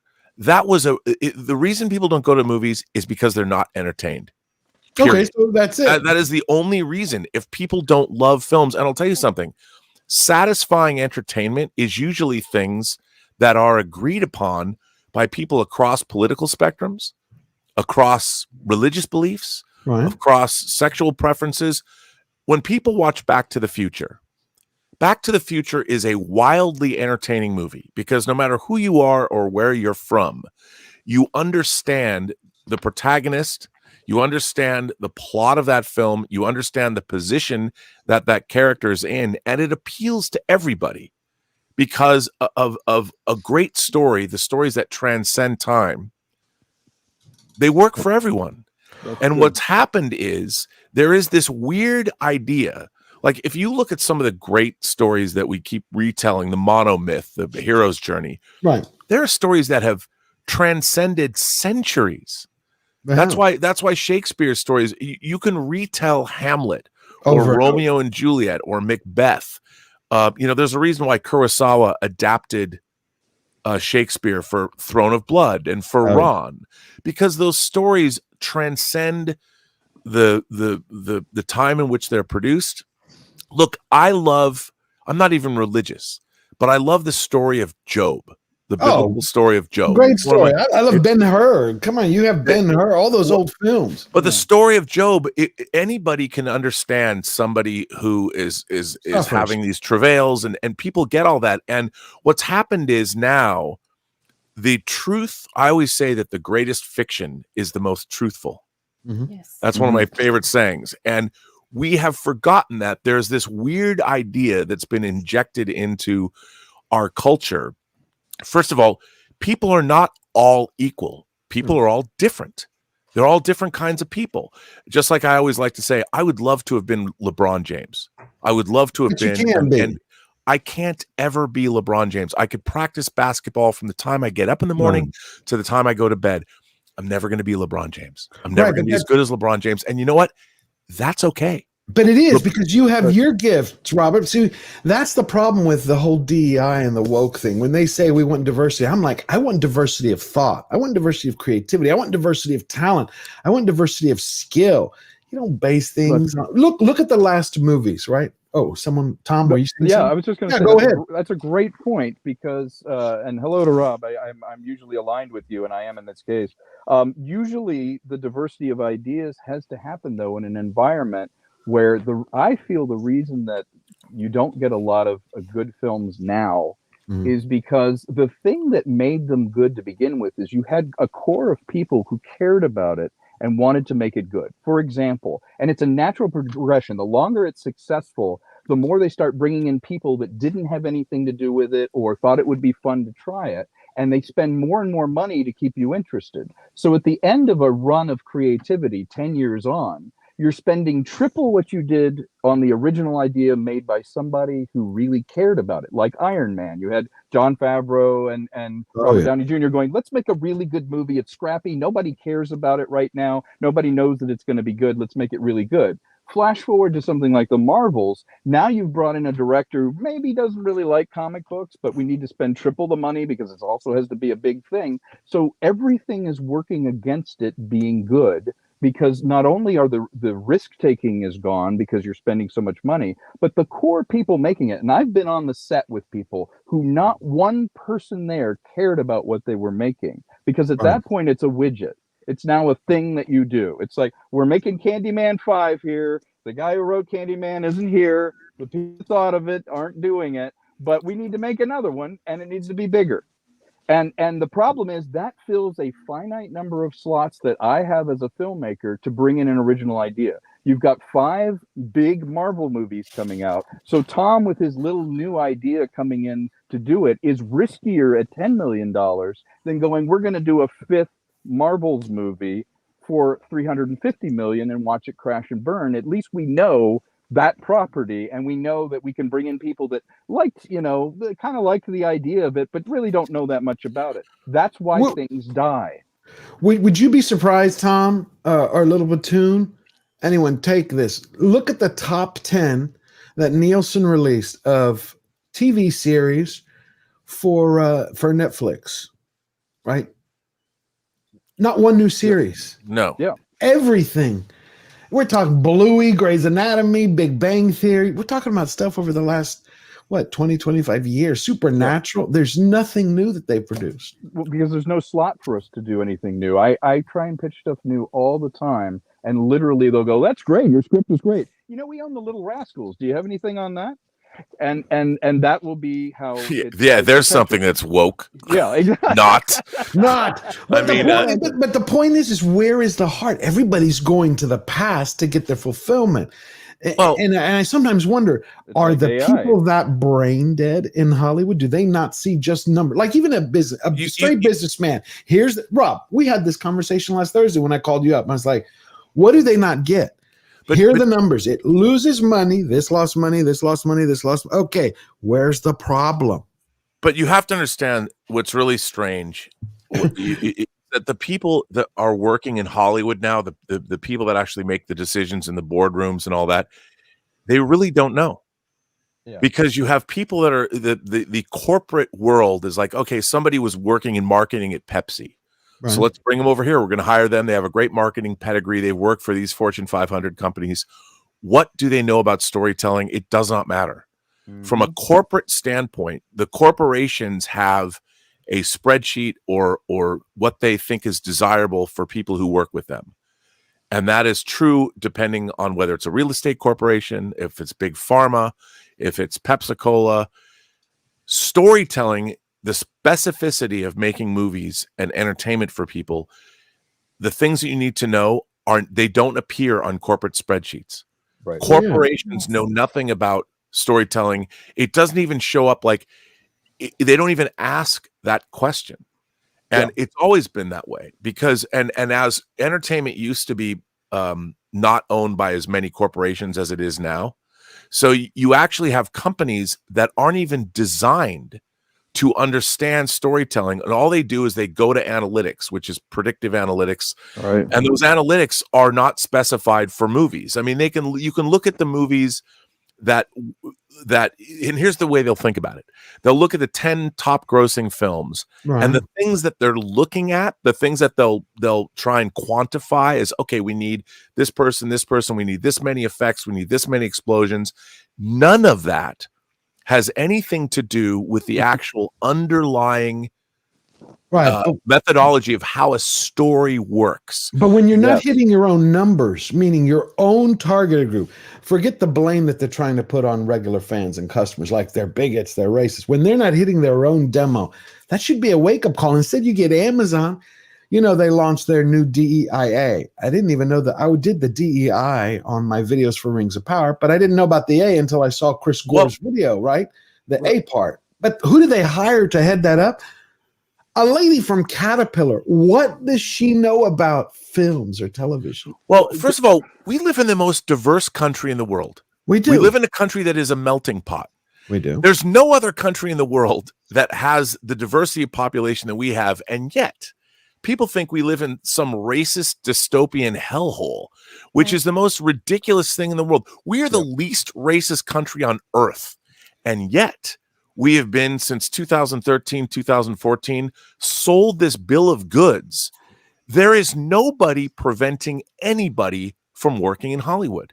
That's the funny thing. It's like when Spike Lee wanted to make She's Gotta Have It, which I was a kid in Seattle watching a movie about a woman in Brooklyn, a black and white film that had multiple boyfriends, something I knew nothing about. It was Spike Lee's debut movie that he went and made the money himself to make. He made She's Gotta Have It, and you could tell here is an amazing new talent. And 2 films later, he made Do the Right Thing with Ernest Dickerson's cinematography. One of the most transcendent films, one of the great American movies of the latter half of the 20th century. She's Gotta Have It was black and white, if I remember. She's Gotta Have It was black and white. Then he made School Days. Did anybody hand Spike Lee anything? No. We have more technology. We have more technology in people's pockets. Anybody can make movies. Why aren't there 1,000 new indie films being made by people all over the country? Let's ask Little Platoon. Let's see what Little Platoon thinks. That's a good question. Or baggage. Yeah, my goodness. Well, the stranglehold on distribution, I think, would be one. I wouldn't be surprised if there are hundreds of thousands of people making little movies on the internet using Premiere Pro, using their phones and all the rest of that. But we'll never hear about them because they're never going to get distributed because actually, and it goes back to what you were saying about America being the least racist country in the world, and yet it's also the one that's probably the most focused on race. There's an old William Buckley quip about the Anti-Slavery League opposing the Emancipation Proclamation because it would mean no more Anti-Slavery League. And I think that's sort of part of what happens is that you might have a small time independent creator who's creating a really good new indie film on a very low budget, but they're never going to get picked for distribution because it's not meeting a number of criteria that actually have nothing to do with the quality of the work. They might not be from a preferred demographic. They might not be pushing a message that the studio really wants to see. They might not be part of the franchise system. They might not be doing a sequel. Like, there are all of these many barriers to entry for people who are trying to get into it. Race is one of those things, but it goes in the opposite direction that the narrative would have you believe. And a lack of imagination and risk taking is definitely another one. But I would also say we now have two people that we know in the YouTube space, the Drinker and Stuckman, Chris Stuckman. Wait a minute. You just said it. I'm glad. That's a perfect intro. I've been waiting. I want to share with everybody because I think it looks phenomenal. Thank you, Robert, for that. You didn't even realize you gave me the perfect intro. I had no idea. Yeah, you didn't. I want to share with everybody the trailer for Rogue Elements. So sit back, grab a drink, grab a popcorn, but not yet. Watch this first, then go get it. Okay, so we're going to share it. We're going to watch the whole thing because I think it was brilliant. I think what Critical Drinker's done is amazing, and I think this opens the door for everybody. He's a friend of mine. Little Platoon knows him very well. They're friends. I think this is going to be glorious. I don't know if y'all have seen it. Baggage Claim, have you seen it? The Rogue Element. Oh, okay. So everybody's seen it here in the chat. Here comes a great surprise. Here we go.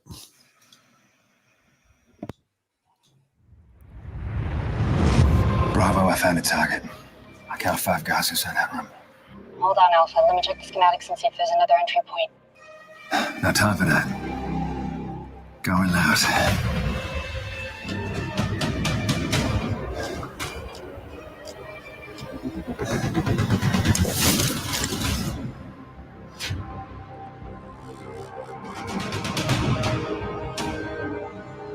Last year, one of your CIA Shepherd teams infiltrated a maximum security prison. Their target was an operative, identified by the codename Maras.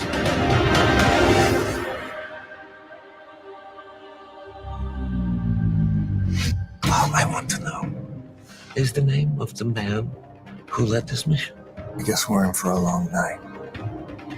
Because I don't know shit. Einstein's team was tasked with retrieving this man, Ivan Fedorov, an agency asset investigating a new radical separatist group in Estonia. We have just under 2 hours to figure out how to get inside that warehouse, find Fedorov, and get the fuck out in one piece. Look around you, Frost. Does this look like headquarters to you? This looks and sounds like a bullshit rush job. You were foolish enough to send spies into my country. And as you can see, they have failed miserably. Ryan Drake.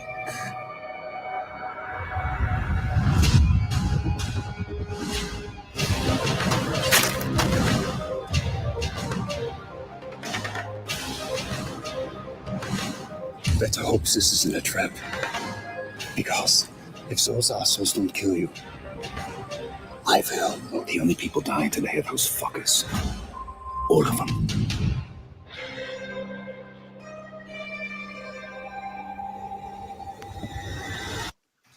I love it. I would just like to point out that what Drinker has done is what every independent filmmaker did. People became successful in Hollywood by starting out making low-budget independent films, but Drinker's done something better. He took his characters that already exist in book form, the Ryan Drake series that he's already been writing, so it's already an IP that he's established that he controls. He's gone out and made an independent movie. Now, what's interesting about this, too, that I find fascinating is clearly he doesn't have a huge budget. But if this is, the acting looks pretty stellar in this. I really like the look of the characters, and it feels legitimate. Like when you watch this, it feels this movie has conviction. If this movie is good, like if it comes out, there's no reason to say that this can't be a banger of an indie movie that he made for whatever he made it for. And if it's good, you might see Hollywood come and say, okay, we want you to direct the next Jack Ryan movie. This is how filmmakers begin, you know, and in terms of you look at the explosion of indie cinema in the late 80s with people like Steven Soderbergh, and then into the 90s with Tarantino and people like Kevin Smith and all the other people that rose up, Allison Anders, and this is how things begin. You know, and Platoon's correct in that the distribution is sort of choked off, but that's because distribution now at the Hollywood or studio level, they need people that they know. So to pick up an independent movie, they do this. They pick up independent movies at festivals all the time. You know, look, Colin Trevorrow made $1 million movie, Safety Not Guaranteed. His next movie is Jurassic World. Right, but then they took somebody like Nia DaCosta, who was coming from independent, and they threw her into the deep end with the Marvels, something that she didn't like. Why do you think that is?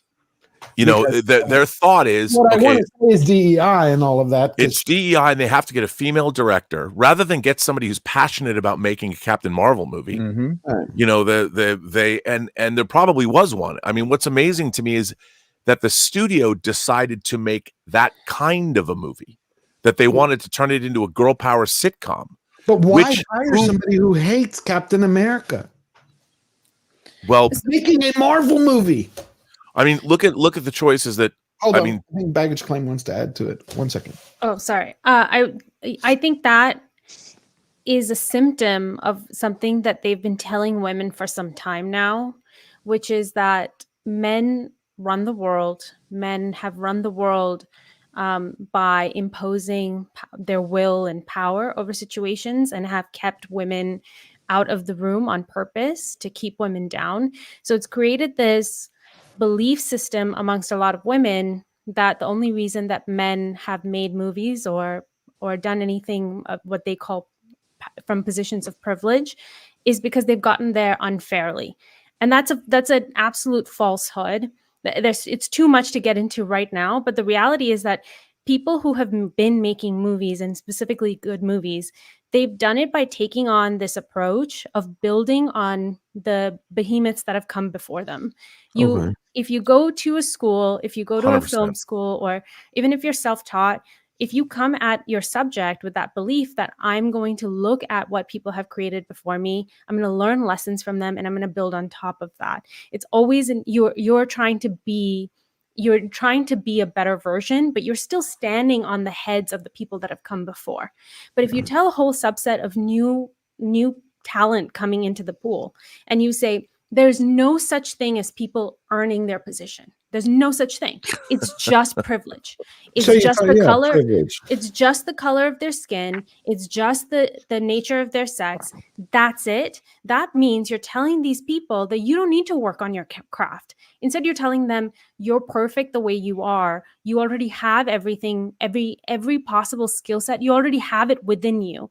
So what are you doing? You're building up that concept of narcissism where they don't need to come into a project with humility. Now, I don't know specifically in every single instance if that's how a person looks at it, but they're coming with no talent and not actually looking back on the history of creation that they could be leveraging to be the better versions of themselves, be the best at their craft. And then they're actually the privileged ones. They're the ones who have not earned their position here. They've earned it just by being a certain color or a certain gender, and that's what's put them in that position. So we went from in some ways we went from like nepotism, like kind of like the Dakota Johnsons, to this new form of a racial nepotism, or not a racial, I don't even know what to call it, because in some ways it's racial, in some ways it's I call it ideological nepotism.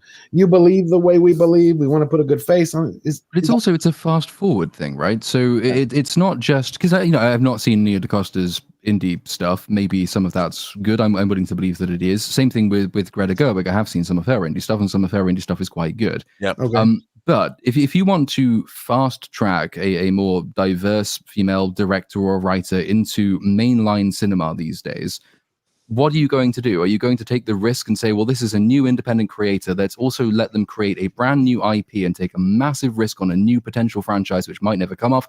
Or have we got this tens of billions of dollars worth of cinematic history over the last 10 years in Marvel, which is basically the majority of blockbusters for the last, more than a decade at this point? Shall we just put them there because that's the quickest way we can be seen to be putting newer, younger, diverse female directors into big positions of power?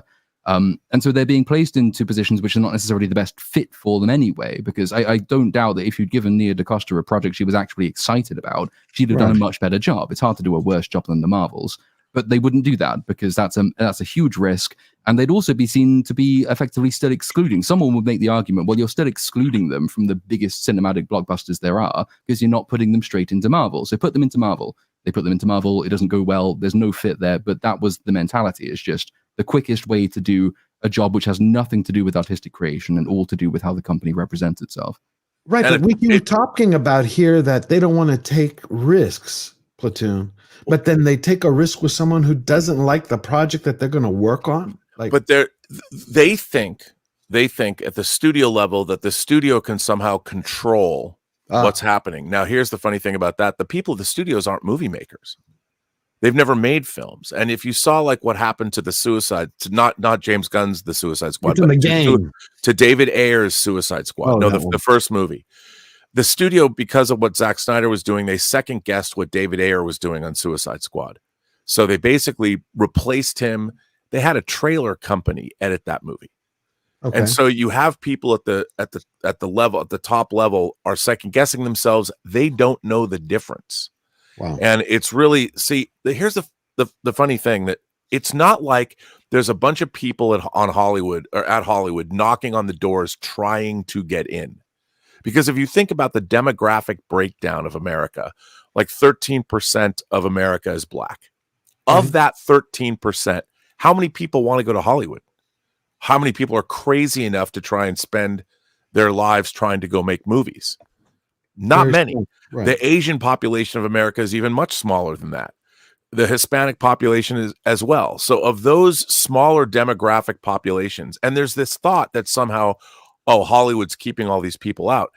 Well, if you're not from a culture that prizes, say, artistic achievement and going after, and the same thing is, women are more pragmatic than men, I would say. And the women producers that I've worked with in Hollywood are incredible because they're detail oriented. And Kathleen Kennedy was the reason why Steven Spielberg said Kathleen Kennedy was the best producer that he'd ever worked with, probably is because she was so detail oriented that his head's in the sky, like, I need to make this and I need to make this. And what happened to Kathleen Kennedy? Kathleen Kennedy, though, is one of the greatest female producers in Hollywood. I know, but what she has a track record. She produced your childhood. I know. I believe you. I know. We've talked about this, but what happened?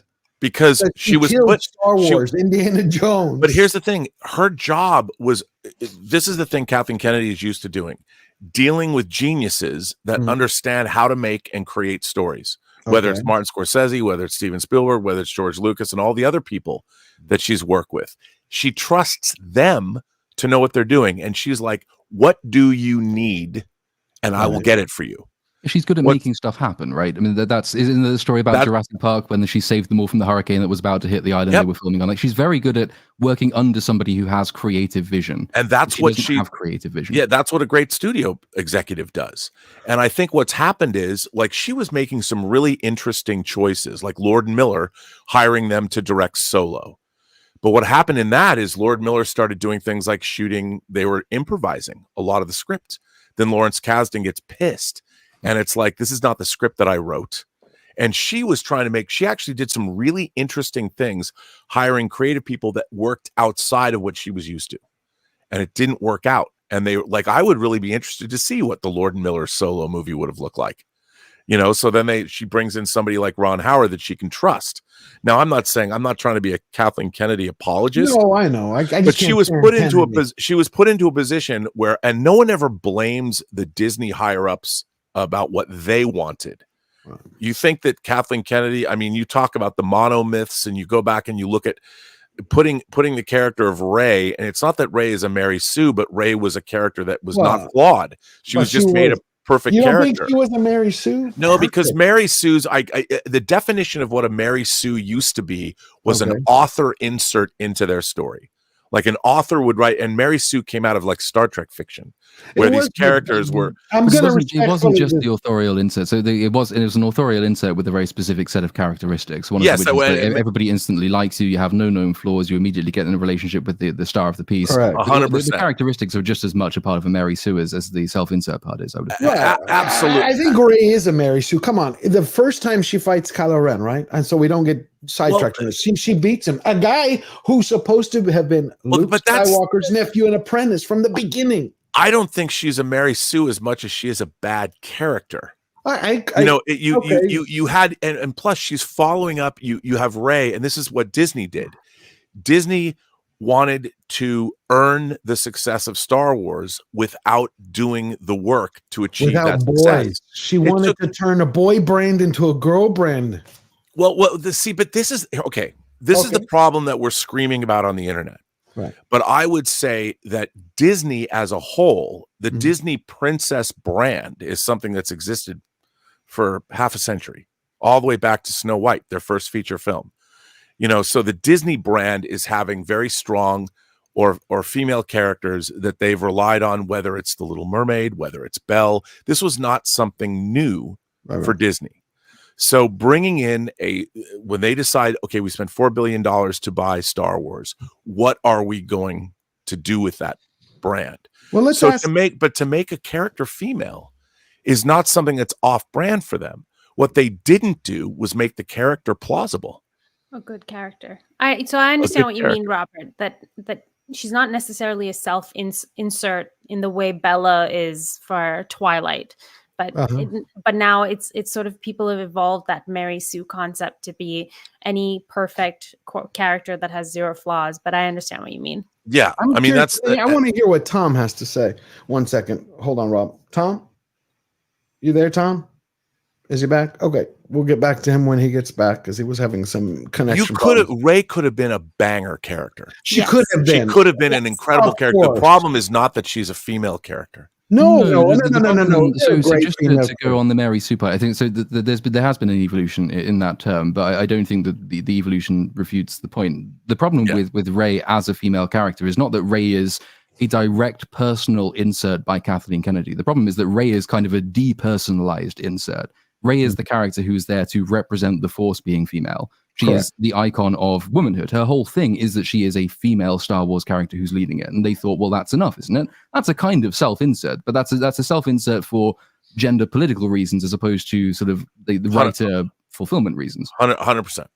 Right, which is, it's the same thing. We have a bad character. Half of my film collection has female leads. You can name, I've said, we're talking about Colombiana, La Femme Nikita. It's not that. I don't know. Kathleen Kennedy may have helped in her career, help Lucas, help Steven Spielberg and others create great properties. Who she is today, she got consumed by this ideological culture war, and that has destroyed Lucasfilm. When you watch the original interview, I think Baggage Claim, I think we mentioned that. We talked about that, even though it was on our Megan stream for a second before we went on. She promised Lucas to honor his characters. You're going to be the little Yoda on my shoulder. I don't see anything.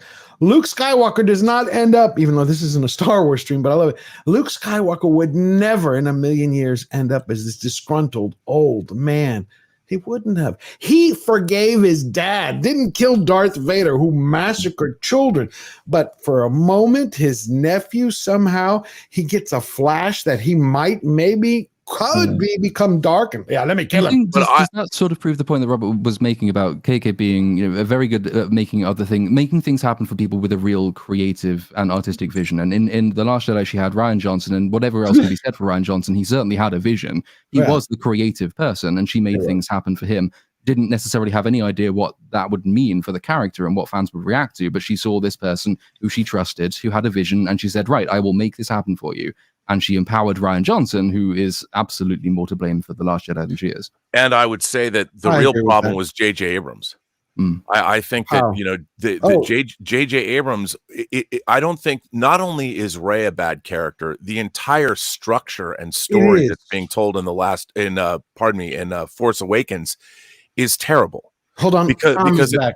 Well, I'm sorry. I don't mean to interrupt you again. It's just because he's having a bad connection, Robert. Sorry. Just let him. I want to hear what you have to say about this conversation. No worries. I was able to hear you guys, but good. Rob's on a great point. The transition to we need these female-led characters. The problem is the fundamentals under the storytelling. There was never a compelling reason to start it, but it's one of these things again where a company's got it in their head. We need to pump this out. So let's figure it out as we go. We'll have a trilogy without having a script for a trilogy. And it goes back to a point he made a long time ago. And it is that there's no vetting of the people. Like I've pitched development people where literally they're like, Tom, I want something complex. I want original. I'm like, great, I'll come in. And it's always this person in a fuzzy sweater from some company who's cold. And they sit there and they go, great, feed me like I'm 4. And I'm like, what does that mean? Well, wait, give me the complex thing, but, feed me like I'm 4. And I'm like, there's no way if I'm feeding you something like a 4-year-old would take it, there's no way you're going to get this complex idea. And that's the problem. They'll blame the art. Well, he came in with his idea and it had all this stuff. It's not what we want. Or he mentioned some movie that was before I was born. Right. As if that, that's like, what are you talking? The Godfather, I was not even alive. How can that be good? And so at the end of the day, you have a perpetuating kind of legacy with creating these things. We're getting frustrated as an audience and going, how come we're not doing it? But this is the corporate mentality. Your healthcare is in the care of the insurance companies more than it is doctors. And there's often not even a medical person on the board at your insurance company, and they're determining the care that you get. It's exactly the same way in something like a movie studio. Someone from Pepsi's coming in who's never taken an acting class, never written anything, and they are the never been on a set. Yeah, never been on a set. They're the arbiters of taste. And top that off with something that little Platoon said, which is the stranglehold on distribution is those people. So you can have 1,000 great ideas or people make 1,000 great videos. It's never going to be seen because the big problem, discovery. And the reason you know about stars and the reason you know about shows is because they spent millions of dollars to educate you. So when you go, hey, I'm going indie, but I'm this big star, it's like, well, you can go indie and you have a brand because another company spent, $20 million making us aware of you. And if you don't have that and you're trying to create something, the barriers are as big now. Having equipment means nothing. You give a violin to 1,000 people. It's what they think to play that makes it great. You're not going to get 1,000 new great violin players or even 1,000 great new pieces of music.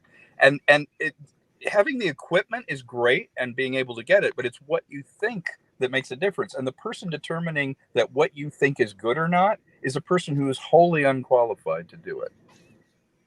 Across the board. I mean, and like the real question is, here's the things that I would ask Disney in terms of, you buy Star Wars for $4 billion. You know that there's 2 trilogies that already exist. You can look and say, okay, in the 21st century, what's the most successful film trilogy ever? Well, Lord of the Rings. Why was that? Because the 3 books already existed. So they had a roadmap. Yep. Okay, so we spent $4 billion. We should come up with a 3-part story that we can develop. And I would, the first thing I would have done is I would have called in, if I was Bob Iger, my favorite 10 screenwriters. Okay. And I would have brought them all in. And I said, I want to do this. I want you to come up with a 3-story arc for me. The problem is, even though they bought Star Wars for $4 billion, they didn't think to themselves, we are going to make a trilogy. Every movie's a risk. And so no one is thinking, why did they make only 1/2 of Dune? Because the people at Warner Brothers that now owns Lord of the Rings, they didn't want to take a risk on Dune, a full movie. So let's just make half the movie. Let's mitigate our risks. How much money did they waste making those 2 movies apart when they're all set in the same fucking place? I mean, it is unbelievable to me that they did not just make those movies as one long movie, because nobody would put their balls on the line to have them chopped off if it failed. So they ended up spending how much more money? Yeah, it's run on fear. You're absolutely. And so much of that corporate behavior that's taken over these movie industries is just trying to pass the buck, right? If something does fail, you try to blame it on the next person. If something comes up, you use it to get rid of whoever is above you. Like they came after John Lasseter. He was obviously a very talented person, and they took him out, and the people around him just looked at him as an opportunity because he was hugging people, which could be considered just friendly or something else. I mean, again, if there's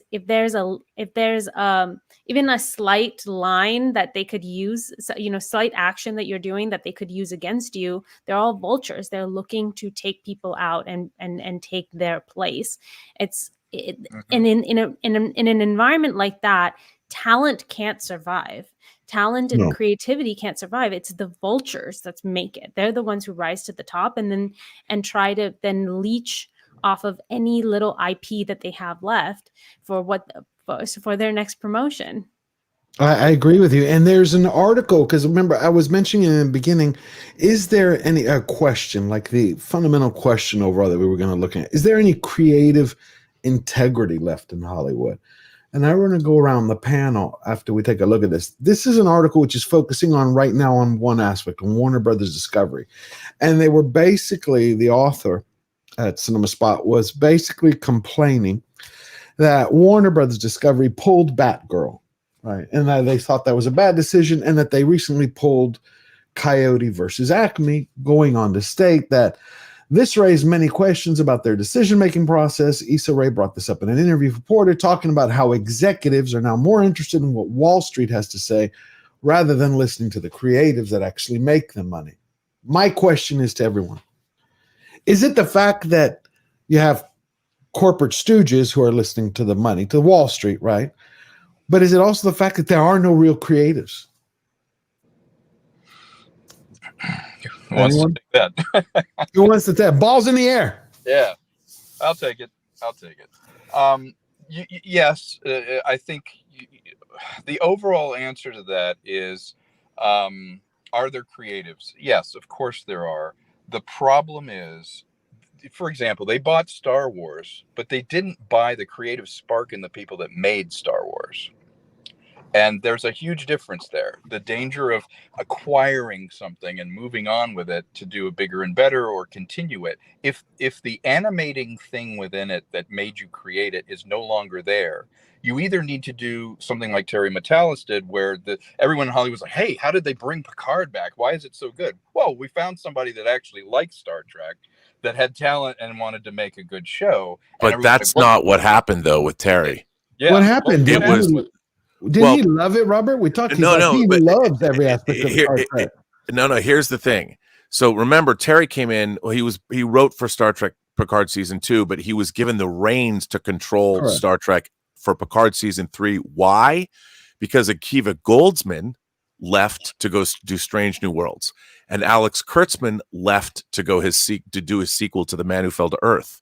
So there was nobody. Nobody left to control it. That's right. So he was given the reins, and he was given free rein. Terry was given free rein to go run with what he could do. And then he had to deal with the fact that, originally Patrick Stewart was not always keen to bring back the Next Generation cast. So Terry got to do all of these things that they couldn't do on Star Trek Picard seasons 1 and 2. And he went and did what he wanted. So when you get creative people, and also he had to stay on time and on budget, he had brought his writing staff that he'd worked with on 12 Monkeys, which was a great adaptation of the movie. Great. So he was given Star Trek Picard season 3 is a great example when you have, and by the way, Terry started working in post-production on Deep Space Nine back in the 90s. So he had 25 years of experience working on various TV shows. He had run his own adaptation of a previously existing IP in 12 Monkeys. He'd worked on Star Trek. So he was a perfect guy, and he took that position and he ran with it. And not a lot of people ever get that opportunity. So wait a minute. So what we're saying is that, there are some creatives left. They're usually overrun, manhandled, whatever you want to call it, told what to do. In one instance, we have the fact that, kind of like the cats were away, the mouse went to play. But when we look at Netflix, right, you had Ichiro Oda's One Piece. He maintained total control. And to me, he created a beautiful Netflix live action of the anime. Now we have Avatar: The Last Airbender came out from Netflix. My dog, a beagle, who is lazy as can be, but I love him to death. His name is Snoopy. Will sit on the couch and watch anything. All he was doing was like, and he left. He's like, I'm not watching this crap. I mean, I could tell looking at him.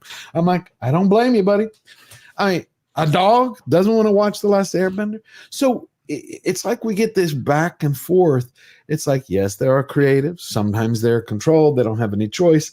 And then when they do have control and they really love the property, it seems that they do well, like a Terry Matalas, a Ichiro Oda. Well, like Tom said, that's where the creative spark comes from. And, everybody in Hollywood will take a job. I think that Madam Web is a pretty interesting case study because S.J. Clarkson or S.D. Clarkson, S.J. Clarkson, who directed that film, she was a very accomplished TV director. TV, but that's what I said before you came. But here's the thing. A television director is not the one calling the creative shots. The television director is a person that comes in. They always say it's directing traffic. You already have the story. The characters have already been defined by the creator and showrunner. The first AD runs the set. The cinematographer has already picked the way the film is going to look. The costumes are picked. Everything is already defined. And when a director comes in, a director is there to, again, you get to direct the show. You get to pick your shots, but you're still working with the DP that's already set the look of the show. Why you're working put her with in a actors movie? to elicit. Well, that's the real question. Why put her in the movie then? Why she'd never made a feature film. So who's not going to, you get an opportunity to make an $80 million. You're not going to pass it up. I don't know. But is a TV director qualified to, a TV director is suddenly put in a position of a feature film director, which is a feature film director has to have a vision and answer a million more questions than a TV director does. It's much easier for a feature film director to go direct TV than it is for a TV director to go direct a feature film.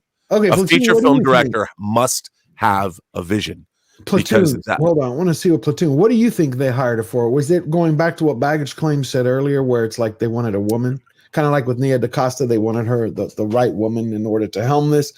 Did they look at SJ and say, this is what we want for Madam Web? I wouldn't be at all surprised if that was what it was. This is the next film coming off the slate. It's not technically the MCU, but it is still Marvel adjacent. It's a superhero thing. They make money. Here is a woman who's done a good job in television, and we want more women as quickly as possible into big budget production. So here, have Madam Web, alongside a team of writers with an unbroken record of abject failure, which is never going to do very well for your film. I would be surprised if that wasn't as simple as it is. They just wanted to elevate her as quickly as possible and put her way out of her depth and unsupported in all the ways that Robert was laying out. Like she did not have the experience. She didn't have the support. I don't doubt the film was cut and changed to hell all the way through production. And so the final thing might not have been what it was when she signed on, but that's where we are. And we got Madam Web as a result, which is still one of the funniest films I've ever seen. Okay, Tom, did you have a point that you wanted to? You were wrapping up. I think both of you make great points. Here's the thing. When you get someone like her assigned to it, they probably thought she was also malleable, being a TV director, that they could be guided, which like she's efficient. But that's the difference, using your George Lucas example. George Lucas said, I want to do this movie. I'm going to figure out the ways to do it. I feel passionate and I'm going to devote my time to doing it. It didn't come down that Star Wars was like a white paper that someone had written. And they're like, you know what, let's just put George on it. George Lucas, let's assign him to that one. And that's a very different paradigm. You may or may not get a good movie out of that, but it's a very different paradigm starting from that. So now that it's a machine, now that we're making these movies as a machine, we're going, okay, that she ticks off the right boxes. Let's put her on that. It isn't like she was sitting there going, I've been thinking about the Marvels for 10 years and I want to make this thing. And to me, that's where the thing that animates you come from. Like the movies that I want to make or the stories that I want to tell, I'm sitting on because I want to see them as an audience member. Like, I want to enjoy them. I want to sit back and sit in a theater and listen to someone's reaction and enjoy it as if I'd never seen it before. And the more we make very expensive movies and less of them, and we assign artists to them, you may get someone who's very workmanlike or is a craftsman that can execute these things just like a television show. But at the end of the day, they're not going to have that extra spark, that extra thing that moves it forward. It's going to be more of the same, or it's going to be funny and not in a good way. Well, Baggage Claim thought it was soulless earlier, and I really like that term. And what Tom was just saying, what would you think about that? It was just somebody. I look at that and I go, it's just if you don't have a love for something, you shouldn't be doing it. I know the money and the opportunities there, but you go ahead. It's the same with Avatar: The Last Airbender. I'm a big fan of the original cartoon, and what it has, aside from being this children's show, it has this deep meaning behind it. You can watch it as an adult and actually find it really really interesting. You can really get pulled into it. I'm actually rewatching it because my husband had never watched it. So now we've been rewatching it together, and he hates cartoons, but he's just loving the messaging of the show. It's so transcendent, and you can tell that the people who've made the live action have no love for the original show. They look at it again as an opportunity just to make money. It's a quick buck, I think, for them. That okay, here we go. It's a known brand. It's a known TV show. This should be a slam dunk for me.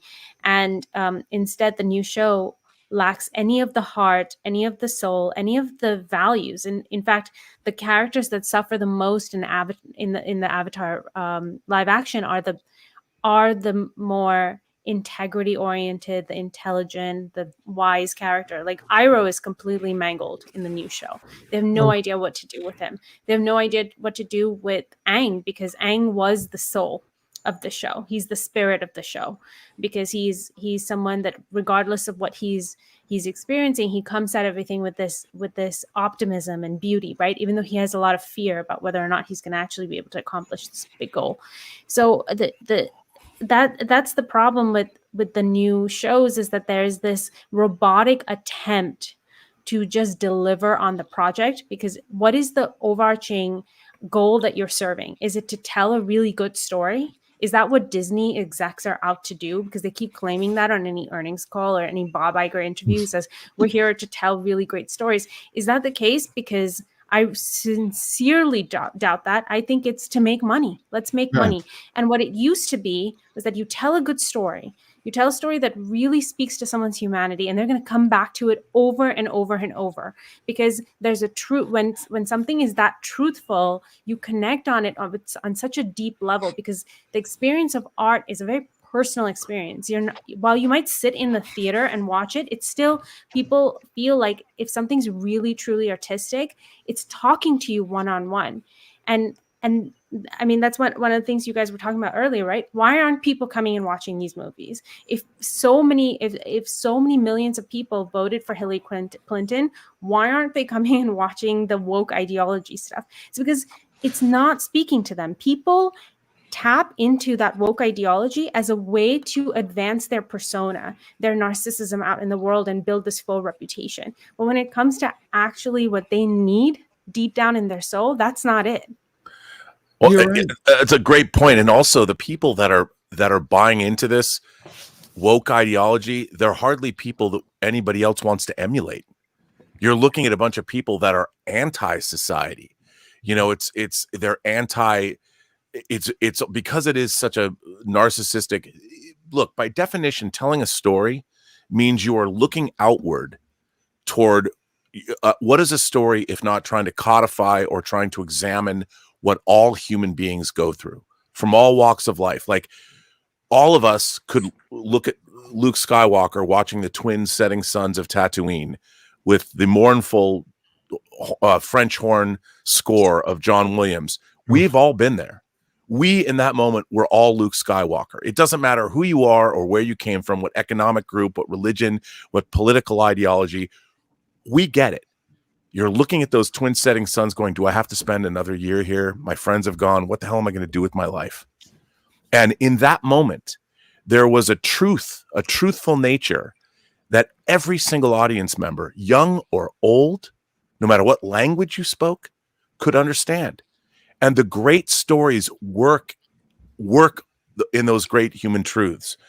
And that has been forgotten. There's an idea that, we can quantify that. No, you have to understand, first of all, to get that image in the first place and all the things that are in that frame, then you have to know enough to put that French horn score. You had to know, and John Williams, that's where John Williams comes in. He knows that image needed that French horn and that the Force theme or Luke's theme or whatever. He knew to put it there. So you had all of these people working at the top of their game to give you that one single image, and that will never appear on a spreadsheet in any Hollywood boardroom. They have no idea. You're right. I mean, the story itself is the self-sufficient part. The reason that was created and the reason it works so well is that the work of art is the ultimate ambition is to tell the best story you can, which touches on as many universal themes as you can. one of the big problems at the moment is the fact that they do try to spreadsheet absolutely everything. You do have to sit there as a studio and say, will this appeal to young black males between the ages of 13 and 25? And will it also appeal to white liberal arts grad women between the ages of 35 and 50? And if it doesn't, then can we tweak this bit of the plot to maybe make it a bit more favorable toward this particular demographic? But if you're doing that, you're by necessity, you are actually time limiting everything you're doing, because you're appealing to the very current day concerns of any individual demographic. And so you're never going to recreate the Luke Skywalker scene, because that's by definition not current day. That is supposed to be timeless. You can't boil that down to saying, well, is this representative of the political concerns of white college graduate males in the year 2024? That's not how you make good art. But that does seem to be the way that so many things go. Rings of Power is a really good example set against Tolkien's Lord of the Rings or the Jackson films. One of those is trying very deliberately to target very specific modern day audiences, and the other one is trying to tell a story which will stand the test of time. And one is the antithesis of the other. That's a great point. Myths are not woke, and the hero's journey cannot be quantified. Correct. It's because the fact that I believe in all art, especially movies, art is truth, right? And woke is a lie. I think people feel that fakeness, that phoniness. Robert has a phrase that he uses all the time: authenticity. Didn't you say that, Robert? Authenticity. Yeah, that's why I said that is a coin of the realm. You said it's a coin of the realm. I just said I love that it is, because it harks back to the days of yore. Right. But the thing about it is what I find so weird about modern ideology, especially when it comes to things like gender. A woman having a child, for instance, is the very basis of the continuing life on this planet. And there's all kinds of things that come along with that has been true of human beings since we came out of the trees. Feelings that both her pair bonded mate has and what she has, hopes, dreams. You can't get away from that. It's something that to have a child is to have certain things that has been going on since the dawn of time. And we want to, in this modern age, try and change that truth and make it, well, it's not just women who can have kids. It's like, look, call it what you want, but I'm sorry. But you're trying to convince us that those things that have been going on since the dawn of time isn't true anymore.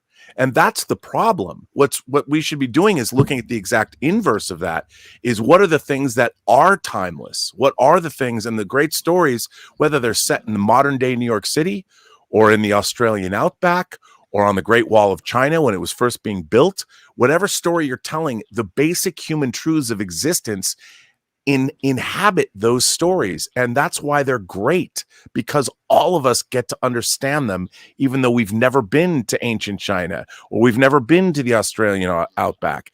There's truth in all of those tales, and we're moving away from that truth because you can't put it on a spreadsheet. And great artists understand how to get those images. And Hollywood thinks anybody can get those images, right? Because if they admit artists can't, if they admit the artists can, then they have to pay them. That's right. And you have to live in an affluent society to be able to think like that, and you have to have gone to college to be that stupid. And really part of it too is once you start to think that way, and you start to say, well, there's got to be a way that we can do art without the artist, or there's got to be a way that if we hit these boxes that we will get the maximum number of dollars for our thought. Art doesn't work that way. Humans don't work that way. It is random. It hits. You like it. You ride that wave, and then you go on to something else. But the universal truths are the thing that's hitting consistently, and the truths are the one thing we keep ignoring. Well, it is. Yep. Go ahead. There's that scene, Rob, what you're saying, and you too, Tom, about the universal truths. There's that scene in The Incredibles that always makes me incredibly emotional, and I'm easy to be moved to tears. So maybe it's not that big a deal for other people. When Elastigirl, she's flying the plane, she discovers that her kids are on the plane, hidden on the plane. And she's seeing that there are all these missiles coming her way. And when she declares on the radio that they're children on this flight, it makes me so emotional just watching her, because she's a fighter. She's okay with herself getting hurt in a fight But the fact that now she has to also make sure her kids are safe, who she thought they were safe at home, and here she is, she's inadvertently put them in danger. And even when Mr. Incredible discovers that his whole family has died, and his just the pain. I mean, this is just an animated film, but it's sharing so much of that universal reality that we all go through, is that all we want is to know that the people that we love are safe. That's Yes. all we care about. They And have it values captures it beyond so themselves as perfectly. characters, right? Like that's what makes heroes good characters. Heroes are heroes because they have values outside of themselves, and that scene in Incredibles, you're right, is a really good example of that. And by comparison, it just popped into my head because I'm doing the script at the moment. Madam Web is a funny comparison for that, right? Because Madam Web as a character, she hates her mother because her mother was selfish enough to die during childbirth in the Amazon for some reason.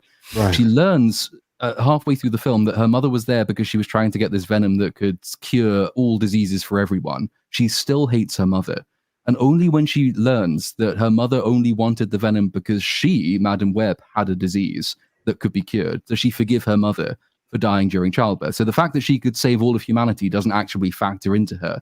The thing that actually flips her in her attitude toward her mother is that her mother wanted to save her specifically. And then it's fine. It's great. I'm sitting there thinking, like, but that makes you almost indistinguishable from the villain who only Correct. wants the thing because it gives him the power. You're saying that it doesn't matter unless it benefits you. And so many heroes, it's not just a female hero thing. It's unfortunately prevalent when you're writing female characters today, but it's a general problem in film writing and script writing as well. So many heroes do not have values beyond themselves. It is all about, do I get power or do I not? They changed the line from, with great power comes great responsibility, to, if you take responsibility, great power will come. Yeah, well, they're pushing that intersectional message, Platoon. I mean, you're right. It's like what Baggage Claim was talking about, that scene in Incredibles. It reminds me, because Tolkien is my favorite, and I love the Peter Jackson films, even though they made their changes. He had his reasons. But when you're talking about King Theoden, you know, in the Two Towers, when they're going to go and ride out, those are moments that ring through with you, that they have a ring of truth to them. It's almost like Jean-Luc Godard said, you know, that cinema is not a craft, it's an art. I mean, but have we lost completely that craft, that art in the craft? If I Can I just show? Sorry, I'll be really quick. I have this tattoo. It's kind of hard to show it. I can on see here. it. Oh, And it's in Elvish. Sindarin. And it says, you know what it says? It says, "Ride out and meet them." Yeah. Okay. Yeah. There you go. It is a powerful scene. It is. See? It's so powerful. Well, also Theoden, he doesn't even want to do this. And you know what? When Gondor calls for aid, Rohan will answer. Yeah. You know, and now for wrath, now for ruin, and a red dawn. You know, it's like, let's go. And there's never any. He's like, does he want to do it? No. He knows it's not gonna end well. It's not gonna go well. Right. But he does it anyway. You know, and that's not for personal glory, but because it's the right thing to do. It's the honorable thing to do. It's what Rohan does. It's the very basis of their culture. Nowadays, that kind of thinking is old-fashioned. It's honor, character, quaint. duty. But that's what you're talking about, Robert. Honor, character, duty, service. You hit the nail on the head. I saw that when I watched your film, Last Tango in Shalom. That had it. That character of the rabbi. If I always forget, was he a rabbi? No. Yeah, he was a Hasidic rabbi. Which, by the way, we had to change the title of that movie. Yeah, you told me what I'm talking about. It's on IMDb now. It's no longer Tango Shalom. It's Forbidden Tango. So, Tom, do you think the art has lost its craft completely? I wanted to kind of dovetail off Baggage's statement. That brings us full circle to our talk about AI and everything. Her choking up at Incredibles. Right. That's the rush that you get. When I'm writing something, I know I'm going to make her cry. I know I'm going to make her feel something. I can't wait to get out there and make it, to show her, to have her feel something, because you know when a laugh's going to come. You know when you're going to cry. AI is not enjoying that book that it's reading to you. No. AI, when it creates an image, is not, I'm so excited for Baggage to see this, I'm going to make a lump in her throat and make her cry. That's humans. That's artists. That's us going, God, I wrote this thing and it's going to take me 6 months, but it's going to make her cry. And that rush is just incredible. That's why you tell stories. That's why you do it. That's the joy I'm talking about AI removing. And yes, is corporatization of art and quantifying it destroying artists? Absolutely. Because if you're trying to predict the results before you have anything, like we want something that makes a lot of money and makes people cry, go find somebody.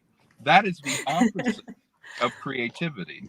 And that is quantifying creativity. And that's the whole point. We've created an ecosystem where ticking off the right box and finding the right person, that's who's welcome. I'll give you a real example. This is a real world example. I do sketch comedy sometimes, and I had a sketch comedy troupe. The person that you want to come into your sketch comedy troupe is the person who's like, since I'm 14, I'm watching Mr. Show, Monty Python, I've been writing sketches like crazy. You don't want a person who goes, you know, I thought it would be good to do comedy because I haven't ticked off the comedy box on my resume. But now we've created an ecosystem where that person is given equal weight to the person that's been doing it since they're 14 years old into a video camera. That's the problem. We must have been just lucky because I remember what I would call the golden age of cinema, from Time Bandits to Goonies, from Star Wars to Indiana Jones. It's like they were able to. That's why I sometimes ask that question, like, have we lost completely the art and the craft and the craft and the art because of the corporatization? Because you had corporations and they wanted to make money. They wanted to make money, but we still got Indiana Jones. We still got Star Wars. We still got Aliens, The Professional. It goes on. The Terminator, Terminator 2. You want to see, there's something really interesting you can all look at. Toho, who owns Godzilla, put out a 6-minute reel. It's on YouTube, on the making of Godzilla -1, the visual effects. And it's one of the most joyous, if you like movies, watching them. And they had to build one platform to stand in for all the ships in that movie. And that one platform they would digitally create it. And they had a very small effects team. Counterpoint that to Godzilla X Kong, which is a $150 million, $200 million movie that we're releasing, another Godzilla film, and look at the verve and the creativity that went into making Godzilla -1. They didn't need $200 million. No, their effects team was 35 people. Yeah, 12 million. But that's my point. How did they do it before? How did they do it before? Where it was a corporation, but they still made the great movies that we grew up with. Because nobody knew why it was working or why it was successful. In the 70s, they kind of threw up their hands like, well, Cleopatra lost a bunch of money and we had really great costumes and we had Elizabeth Taylor. I don't know what happened. But then you got all these people that go, I want to tell a story, and cameras got cheaper and they had access to it. And they're like, you know what? Let's put it out. Wow, Taxi Driver made money. Okay, well, I don't know why, but keep doing it. They didn't go, we need a Taxi Driver franchise. But it also cost a lot less. That's right. You know, the studios were making movies for the domestic market. Now it's a world market. I mean, what I find so fascinating is, you know, like when I went to film school, there was the Apu trilogy that was made in India. And you always watch, everybody who goes to film school watches the Apu trilogy. The Indian film industry makes more movies than any other film industry. They have a wit and a verve to there. It's a whole different vibe. How come we don't see any Indian movies? We get to see like one RRR comes out, or Robot or something, you know. And when we get A.R. Rahman, you know, he's making music. He'll do Jai Ho for Slumdog Millionaire. But why aren't we seeing these movies? Why the rest of the world is making? There's vibrant cinema all around the world being made, and we'll get a Parasite, and it'll win Best Picture. 30% of mine. Tell you why, to be honest, because I was born in India, grew up in India, moved to America when I was about 10 years old. I watch a lot of Indian movies. I probably would say if I had to make you guys recommendations for Indian movies to watch, I would be able to come up with a list of 10. I would not be, and that would be across, made in the last 80 years. Yeah. Now, why is that? No, from Tollywood and Kannada films, like a whole across the spectrum, like from Bollywood and Tollywood and all of that. I don't tend to watch South Indian films. I'm more partial to Bollywood films because, again, the thing is, India is very unique in that way, where every state has its own culture and subculture and language.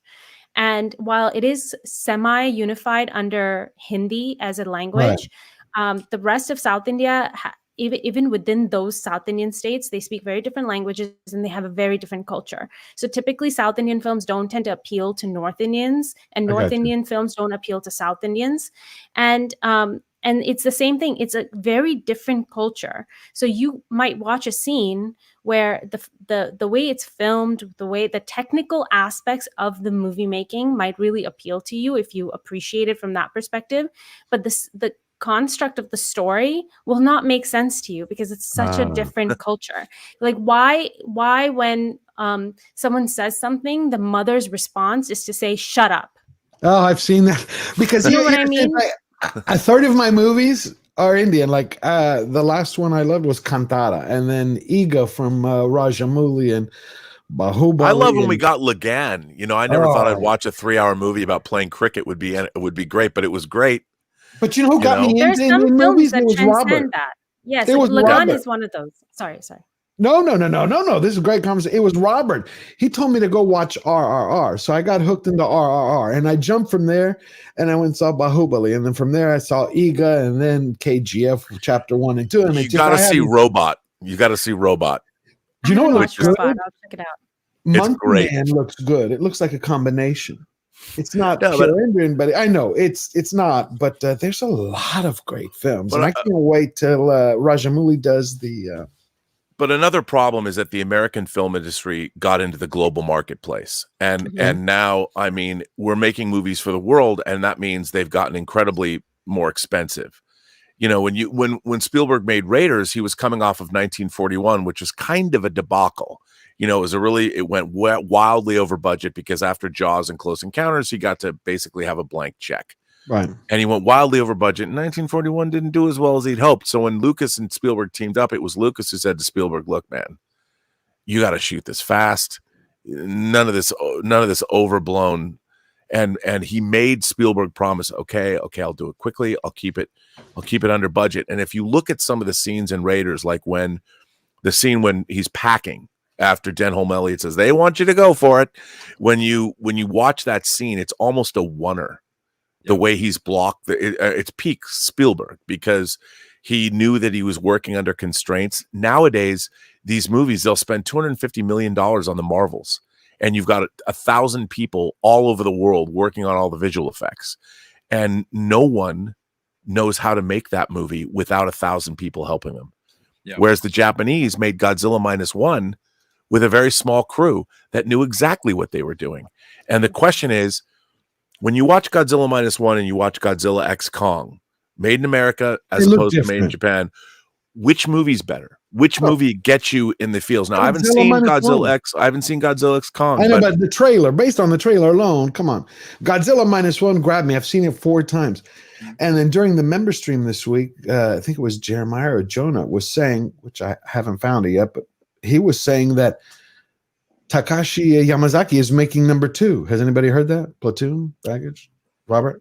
I would know, but I would imagine he would. I mean, and look what he came from. He came from making cool movies like Returner in the mid-aughts. He made the space battleship Yamato live-action movie in 2010. Awesome. You know, and so he had a huge career and understood his craft. You have people that are being entrusted with $250 million that have made 1 or 2 movies. Right. Before we move on, Platoon has to get going in a minute.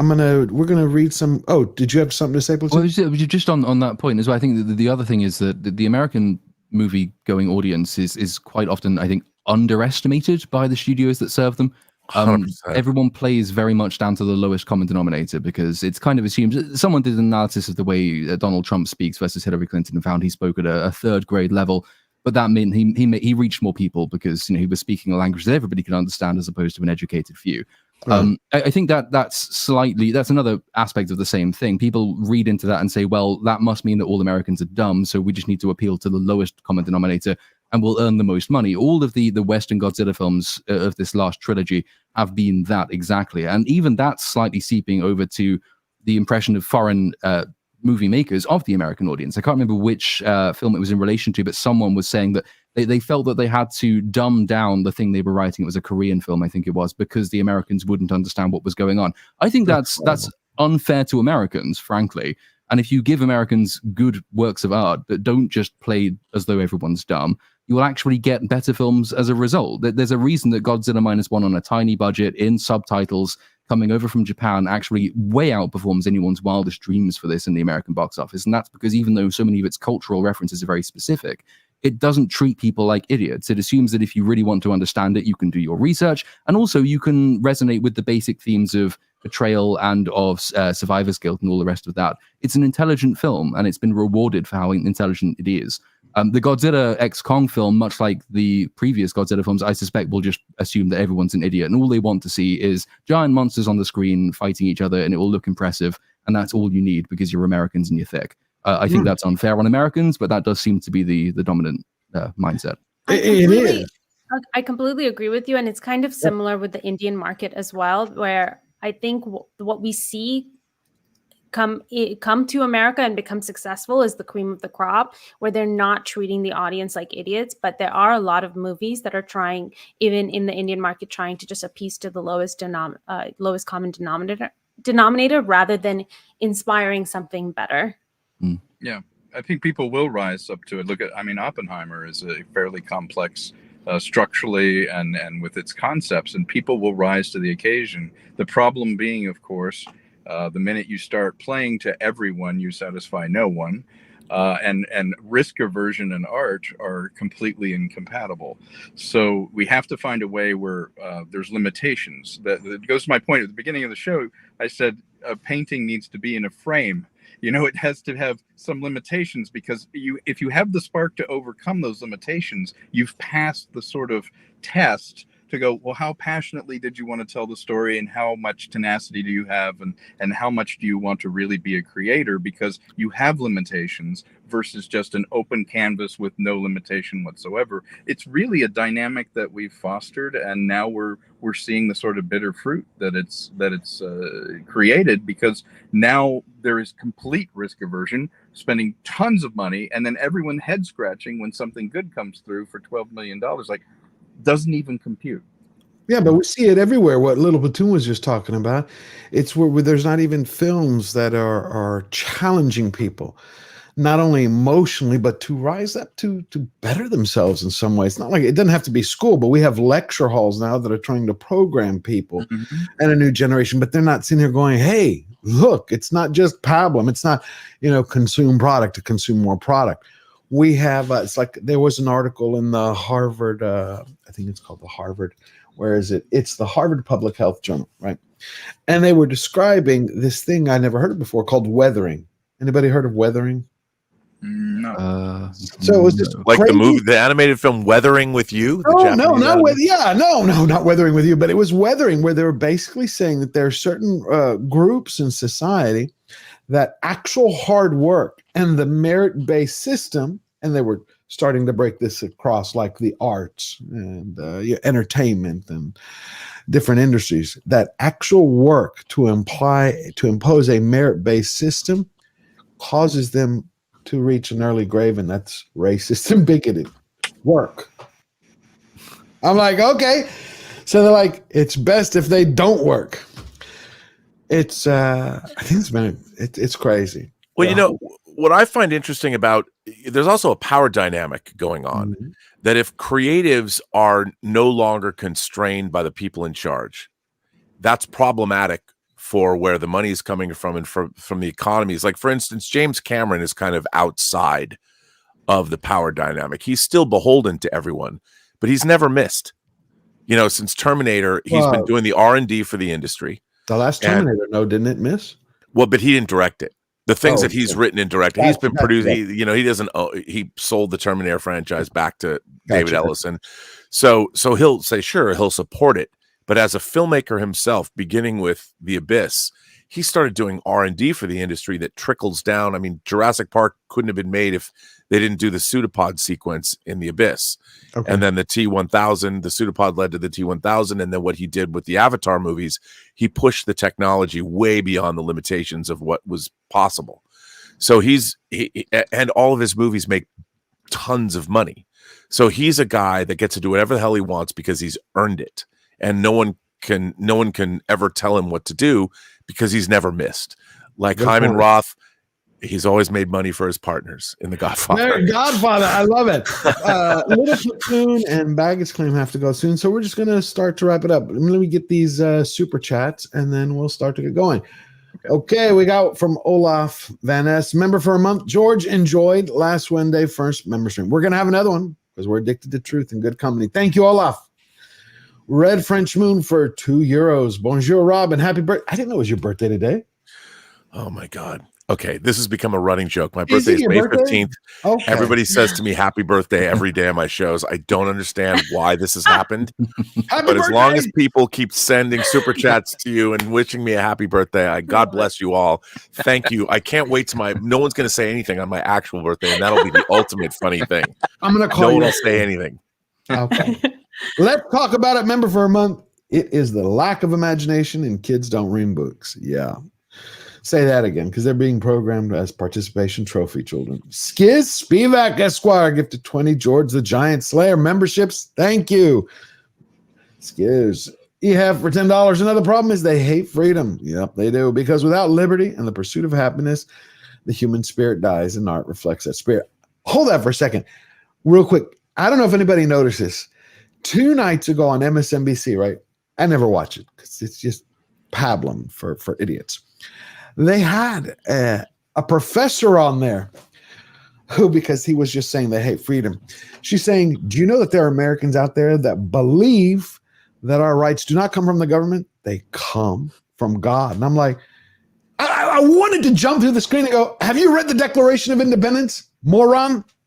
Someone in this country said something very, very similar. A guy who is a lawyer who takes on all of these public interest left-wing causes said that, this idea that businesses have rights and that the rights don't all stem from government is just silly. And I'm thinking, you're a lawyer. How do you know nothing about common law? How do you know nothing about the entire history of the Anglosphere's judicial system? This idea of common law rights stemming from land. Roman law says that all rights stem from government, and we are lucky enough not to live under that. And yet MSNBC and senior lawyers in this country seem to not even understand the very basics of their own profession, which is tragic.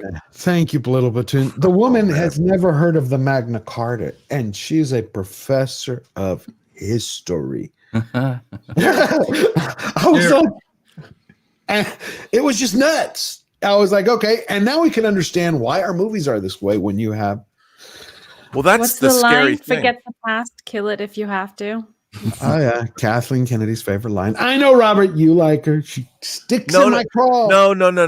Look. I just wanted to point out that I think you have to. The blame, I think, would go to the storytelling in the movie. I mean, she's just there to facilitate. She didn't write the script. Wait, she didn't hires have people power over Ryan. She couldn't. I think that. By the way, she wouldn't exert it. That's not what she does. She doesn't step in and say, this is the way we want to do it. I mean, I would say that the problem with that whole Ryan Johnson, remember, he didn't stick Luke on Achito.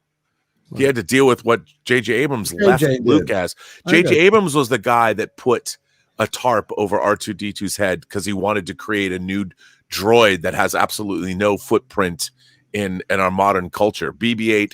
Nobody thinks about BB-8. They think about, when you think astromech droid, it's R2-D2, the unsung hero of 6 movies, R2-D2, and he's got a tarp on his head until the end of Force Awakens. Oh my God, justice for R2. Justice for R2. Okay, we're gonna look at this last chat. EHF for $10. Whoa, where'd it go? All right, EHF, we had it up. It is weird. Another problem is they hate freedom. We did that already. Thank you, EHF. All right, y'all have been an amazing panel. Love Baggage Claim, Little Platoon. We already got it. I appreciate it.